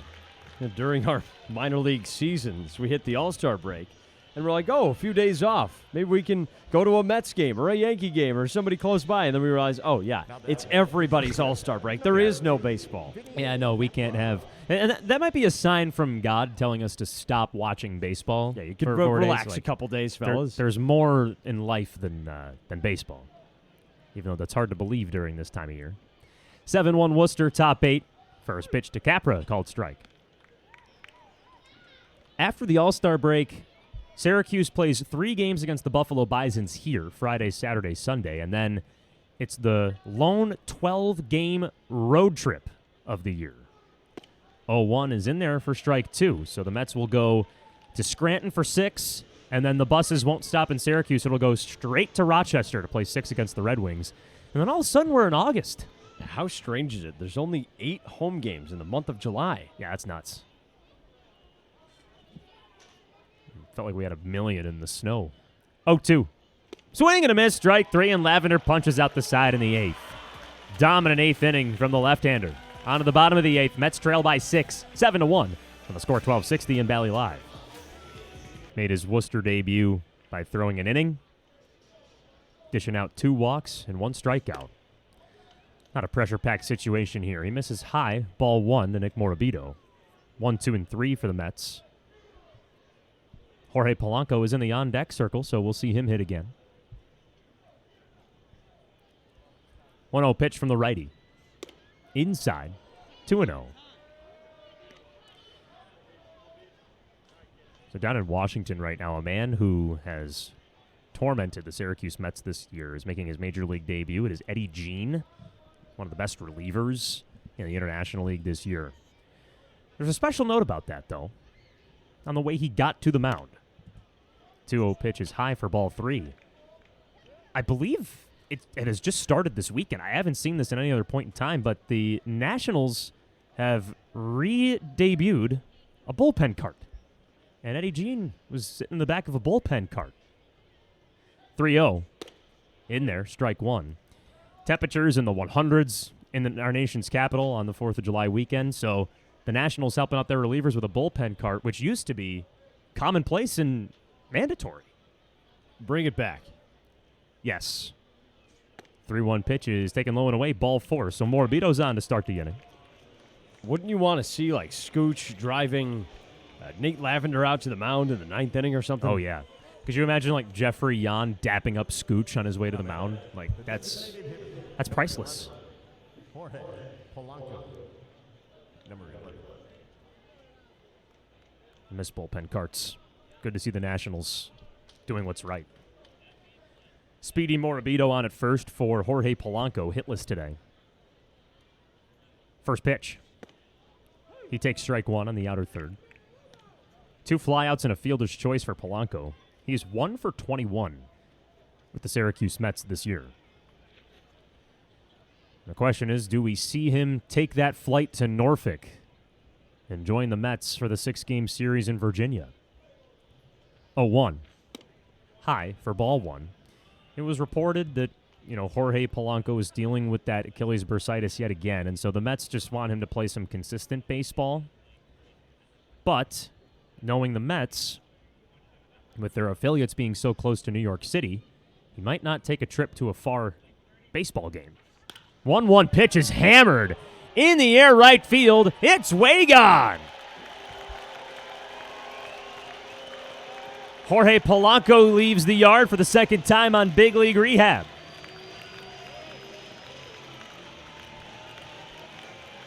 Polanco deposits one to the Salt City deck, and the Mets trail 7-3 in the 8th. Such a smooth swing from the left side. Patient, waits for a breaking ball. He put a hurt into this thing. Just crushed it out to right field. Pitch comes in, boom, nice big swing. Takes a little look at it. That thing hit the top of the Salt City deck wording out in right field. Yeah, kids, if you're watching that swing, that is what a baseball swing is supposed to be. Watch that on replay and try to imitate that in the backyard. Here's MJ Melendez, who takes a big league hack, who comes up empty. It's 0-1. He gets to hold the orange and blue pickaxe in the dugout here in the Salt City, off the Salt City deck. Pretty fitting. Makes sense. It's going to be like, sure, yeah, I'll pick this up, whatever. 0-1. Melendez sends one to the same spot, but staying in the ballpark. Castro runs towards the line, makes the catch for the first down. What's your favorite home run celebration ever? It could Ever. be anything in the league, because we've seen it more over the past few years. Like the Blue Jays had that jacket. Yeah. Red Sox have like the Wally helmet. The Mets now have the Spider-Man mask. It was the OMG Mets. The drip chain. Drip chain's a classic. Yeah. That was probably the first. That had to be the first one. I am a fan of the Wally helmet in Boston because it just looks so dumb, It does. but it's so funny. Here's Pache. First pitch is lined back. Foul ball. The other day I saw Alejandro Kirk hit a home run for the Blue Jays, and Vladdy Jr. set up the jacket for him, and he didn't wear it. Yeah, that was interesting. I think Kirk saying something along the lines of, I didn't deserve it. Like, I haven't been healthy, and we haven't been playing well, and I think the Blue Jays were losing at the time. 0-1 pitch is low for ball 1. So I think Kirk just decided, I don't really want to wear this jacket right now. Honestly, pretty kind of a big league move there. it was a 7-3 ball game, 6th inning. Saying we don't have a lot to celebrate right now. 1-1 pitch is swung on a miss. That's the score right now. 7-3 Worcester, bottom 8. Vladdy looked at him as he walked in the dugout. I was like, "What? Dude, you're my friend. Why would you do this to me?" It's so funny too. Like, we see a lot of celebrations from Latin American players, and they kind of take it personally if you don't do the celebration with them. You have to join in on the fun. 1-2 pitch, outside, 2-2. And I like that the Mets have a home run celebration. I know it's nothing fancy, but getting to hold the pickaxe, not a lot of minor league clubs do that. It's cool that they still find ways to have fun in AAA. Keeping things light. 2-2 pitch, swung on and missed for strike 3. Pache down swinging, and that's the second out of the inning. And I know that's a big emphasis in minor league baseball. Just in the ballpark experience, you want people to come in and have fun. I think it's also important to emphasize to the players over the course of 150 games. It's easier to play 162 games for guys that are making tens of millions of dollars and on first-class flights and everything like that. Sometimes it can be a little harder in the minor leagues for guys not making as much money and got to focus on having fun sometimes. First pitch to Yanni Hernandez inside for ball 1. Here's a guy that has no trouble having fun. Yeah, I mean, he's always got a smile on his face. Even in his picture on the Jumbotron, Yanni's cheesing a little bit. 1-0. Takes inside for ball 2. Challenge here from Jason Pitcher's DeLay called behind ball. the plate. The catcher is challenging. Red Sox with both challenges remaining, and now they lose The their call is first one confirmed. as that Worcester pitch has was one inside challenge for a remaining. ball. the major leagues are such a different world. You're playing in some of the biggest stadiums in the world for baseball. Yes, you're making millions of dollars, and it is the dream. That reality to going back down to AAA can hurt. Pitches inside, ball 3, and it is so difficult to make it to Major League Baseball, let alone be a guy like Jorge Polanco, who's played 13 years of Major League Baseball. He's a vet. And at first he was kind of a utility guy looking for his place, and he evolved into one of the best hitters in the game with Seattle. 3-0. McWilliams gets a strike across. It's 3-1. Now, Jorge Polanco played parts of 3 big league seasons before he really got any kind of everyday role with Minnesota. He was young. He was in his early 20s, but took him a couple of years before he could stick. And pitches inside, ball 4. Yanni reaches. And guys will tell you, yeah, you can get to the major leagues. The hardest thing is staying. The hardest thing is being consistent day in and day out. Yanni Hernandez safe at first base with a walk. You can stay safe in life with regular screenings from St. Joseph's Cancer Care. Bottom of the 8th inning, 2 runs across for the Mets to make it 7-3 Worcester. And a mound visit here with Worcester pitching coach Dan DeLucia.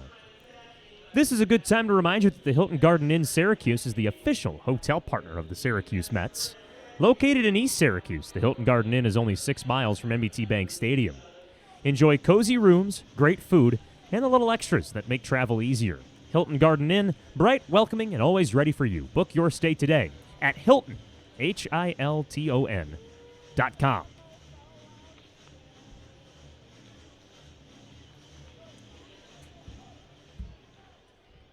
As Christopher Morel steps up to the plate, Jack Gordon's going to try and intercept a bug here. Oh, has a bee gotten in the booth? Maybe a dinosaur? Morel taps the first pitch foul. Well, good luck. I think I got it. Oh, okay, good. Oh. I don't know if you can hear the thwacking going on. Oh, I think it's behind you, Jack. It's up on top behind you this way. It was just on the ceiling, I think. 0-1. Called strike, makes it 0-2. Oh, this is... What is that bug? Oh, geez, right there. Oh, my gosh. Now he's right by the light. Oh, he got it. That's it. We got to get a read on whatever insect that is. We won't show our viewers. That'd be gross, but we'll have to get Jack's read on it. 0-2 pitch. Loops on in for strike 3, and the inning comes to an end. Mets cut into the lead. 4-run deficit as we go to the 9th inning. Jack Gordon 1, Bug nothing. It is the biggest weekend of the season, and it's coming to an end right now. Worcester 7, Syracuse 3 in the top of the 9th. Nate Lavender throws and gets strike 1 across on Mickey Gasper. Jack, how was your 4th of July weekend here at the ballpark? Oh, it was awesome. I mean, I know the Mets aren't in a great position to win this ball game today, but 1-run games, 8-7 on Friday, 6-5 yesterday. Pitch in there, strike 2. Those were awesome. Like, you couldn't have asked for anything better. Games that came down to the wire with the Mets trying to hold the lead, and they did on both Friday and Saturday. Fun week, even if the Syracuse Mets don't win this series. 0-2 here from Nate. Line drive in a right center field, looping down. That's a base hit. Melendez slides, cuts it off, but Pache picks it up, throws it into second. It's high, gets over Short's head. It is a leadoff double for Mickey Gasper, his second double of the day. Loud Mickey Gasper cheers here in Syracuse. At the plate, it's the catcher, number 21, Jason DeLay. I really enjoyed yesterday getting a look from the highest level possible here at the stadium and seeing the fireworks going on all around the city of Syracuse and around Onondaga County. Because we're, are in a stadium, it's high up, we could kind of get a good view at how everyone was doing their fireworks show. You get a 360 view of probably 20 different fireworks shows in the county. Jason DeLay takes ball 1. I love seeing all the people here. The 4th of July is always special, but I think the 250th birthday just made it a little more special this year, and felt like everyone was rallying together for the last couple of months getting ready for this weekend. 1-0 is a called strike, 1-1. I mean, I remember the Super Bowl, the Patriots Seahawks Super Bowl this year when they put out the America 250 with the in the stands. Yeah. I was like, oh wow, like they're really playing this up. And NBA Finals had the USA 250 on it. It was real neat to see the lead up to this event. As the count's 2-1 now on Jason Belay. Yeah, it's been cool to see across the entire country. Any sporting events, any gatherings, any 4th of July parties. Everybody's got something cool to go with the 250. You know what would really cap it off this month is if the U.S. won the World Cup. Improbable, but that would be unbelievable. 2-1 pitch, foul tipped into the mitt, strike 2. Like what? Yeah, what would be better than that? On the 250th birthday, the USA pulls it out. And didn't word just come out that one of the top players on USA will actually play? Yeah, Balogun will be playing in the round of 16 matchup against Belgium after getting a red card in the round of 32. 2-2 pitch. It swung on and missed for strike 3. First out recorded in the 9th inning. It's a rule where if you get a red card, you're not only suspended for the rest of the match that you play in, but you're also suspended for the next match. Red cards are for aggressive tackles that could potentially injure people, but there is a committee that reviews red cards, and the judiciary front said, that tackle that was made wasn't all that bad. So he was suspended for the rest of that game, but coming back for the round 16 game against Belgium. Alan Castro digs in. He swings at the first pitch, tips it back to the net. It's 0-1. I saw the play a couple of times, and I'm not a soccer official, but it looked weak. That feels like a fair shake because a lot of people didn't think it should be a red card to begin with. So, yeah, he serves his penalty of not getting to play the rest of that game, but missing a whole nother, that probably would have been too far. Lavender's 0-1. Fastball in there, strike 2. So cue all of the conspiracy theories, cue all of the traditional soccer fans saying, what is that move? But Balogun will be playing. And if the U.S. beats Belgium, it'll officially be the furthest that the U.S. has made it in the World Cup. They've never won a round of 16 game in the history of this country. Lavender throws home. Swing and a miss, strike 3. 4 strikeouts now for Lavender, and that's the second out. This is unreal. Every out he's gotten via the K. Fastball ticking up, too, at 93. As A.J. Sager goes out to the mound. Interesting. Also miscounted there. 5 strikeouts now. All of his outs have been Ks. Sager's got sunglasses in his right hand. Just chatting here. Maybe there's a game plan to try and sit down Kisner here. Yeah. Home plate umpire quickly out to break up this huddle with 2 seconds on the pitch clock. I like that from AJ. He must have some kind of information that he'd love Lavender to get here on Kisner or just in general. And 2 outs, 9th inning, trailing by 4. You wouldn't really see that kind of mound visit often, but must have been something important he needed to relay. So a lefty is getting loose in the bullpen for the Mets, just in case Lavender cannot get this final out. Man at second, 2 outs, 7-3, Worcester top 9. First pitch is a strike. Fastball in the outer third, challenged by Kisner. Now, I don't know about this challenge here from Kisner. I mean, he had to be 100% convicted it was outside. And he was. It is outside for a ball. Worcester has 1 challenge remaining. To burn a challenge up by 4, wouldn't you rather keep that challenge for your pitcher in the bottom of the 9th?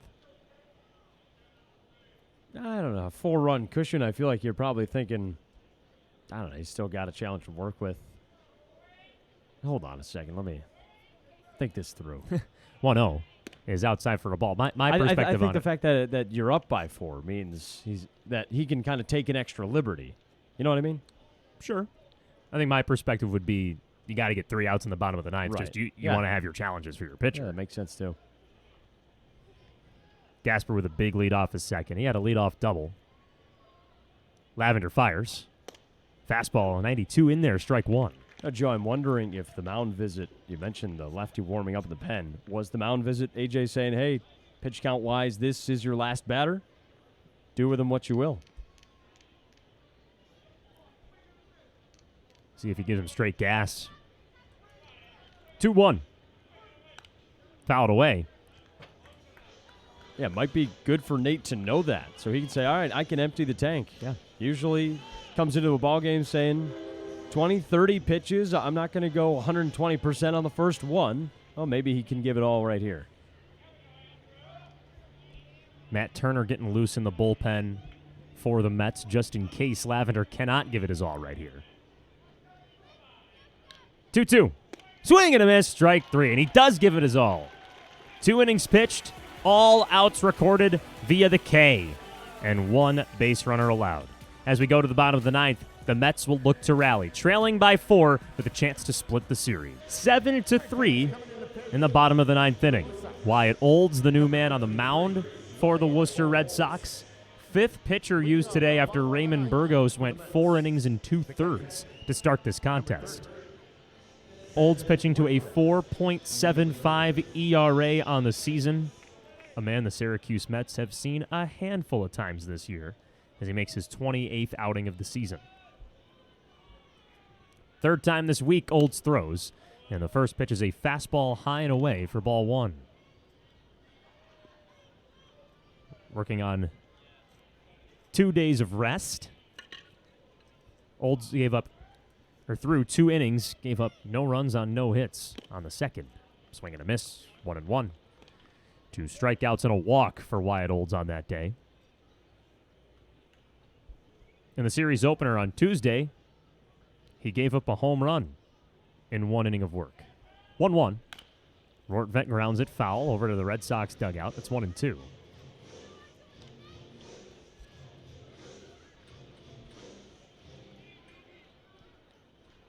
Worcester looking to win today, take the series, and then play 6 at home against the Rochester Red Wings.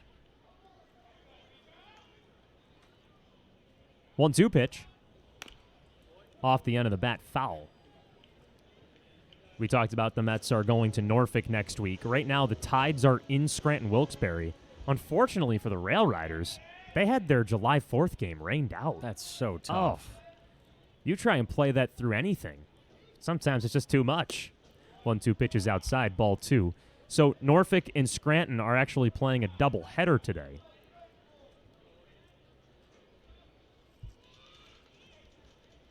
Tides will then fly back to Virginia and get ready to host the Mets. 2-2 pitch is low. Challenge here from the catcher delay. The catcher is challenging the ball. And is in the zone for strike Ball's 3. overturned. Worcester has one Rortvedt down challenge looking. remaining. That's the first out of the 9th. Well, Joe, the New York Mets are in action right now, too, leading the Braves 5-3, middle of the 6th inning. A.J. Ewing with a home run today off of Martin Perez. All right. A.J. Ewing continuing to prove that he's the everyday center fielder for New York. He's got 5 homers. First pitch to Zach Short. Played for the Mets a couple of weeks ago. Takes ball 1. Can I give you the season stats on the 21-year-old A.J. Ewing in the majors? Yes, please do. He's played 50 games, a 267 average, a 760 OPS. Next pitch is swung on and missed, 1-1. I mean, that's just surpassing any possible expectation that you could have had for a guy that started the season in Double-A. It's mind-boggling. Pitch. Short late. It's 1-2. It's really just like what we saw out of Nolan McLean last year, who started with Binghamton, tore it up, came to Syracuse, dominated, brought him up to the majors, and he didn't skip a beat. He was still awesome in the big league club in just his first year, and that's what Ewing's doing. He's played a third of a big league season, and he's held his own and a lot more. Olds' pitch is high and tight, ball 2. And a kind of a scrutinized decision at first that the Mets would call him up after just 2 weeks in AAA. I think they knew everything about him was going to carry into the major leagues. 2-2 now. Ground ball up the middle. Slow rolled the Capra at short. Throws to first in time. Beats short by a step. And the Mets are down to their final out. When A.J. Ewing got called up, it was on May 12th. At that point of the season, the Mets were looking for an injection of life. They were on life support. They didn't have Francisco Lindor for about a month at that time. Juan Soto was also out with an injury. So they asked A.J. Ewing to come up and give them some life. And even though the Mets are still down in the dumps and one of the worst records in the majors, as Bruhan hits the first pitch foul. It's 0-1. I think Ewing has given the Mets fans and has given the Mets front office a lot to look forward to. He showed that he's going to be glued to that outfield. You can't take him out. He's a cornerstone of the franchise now. 0-1 pitch. Outside. 1 ball, 1 strike. Bruhan 0 for 3 on the day. Struck out swinging his last time up against Tyler Uberstein. Ball and a strike. Here's the pitch. Hit to the screen behind home plate, and the Mets are down to their last strike. A game nearly totaling 3 hours today. Worcester had some early offense. The Mets just couldn't answer. 1-2 pitch is low for ball 2. Home runs from Nick Morabito and Jorge Polanco, the only runs driven in today for the Mets. 1 homer in the first, the other homer in the 8th. 2-2. Bruhan spoils it. Kind of surprising today. You see the lefty Raymond Burgos, Eduardo Rivera, lefty. This is a team that has hit lefties to a 267 clip this year, top 5 in the IL. Didn't get it done today, though. 2-2 pitch is swung on a miss for strike 3. The ball game is over, and the series comes to an end. Worcester's 5-run first inning drowned Syracuse from the get-go. Worcester takes the series 4-2. And finally on this Sunday, to wrap up the 4th of July weekend, the Mets fall to the Woo Sox by a final score of 7-3.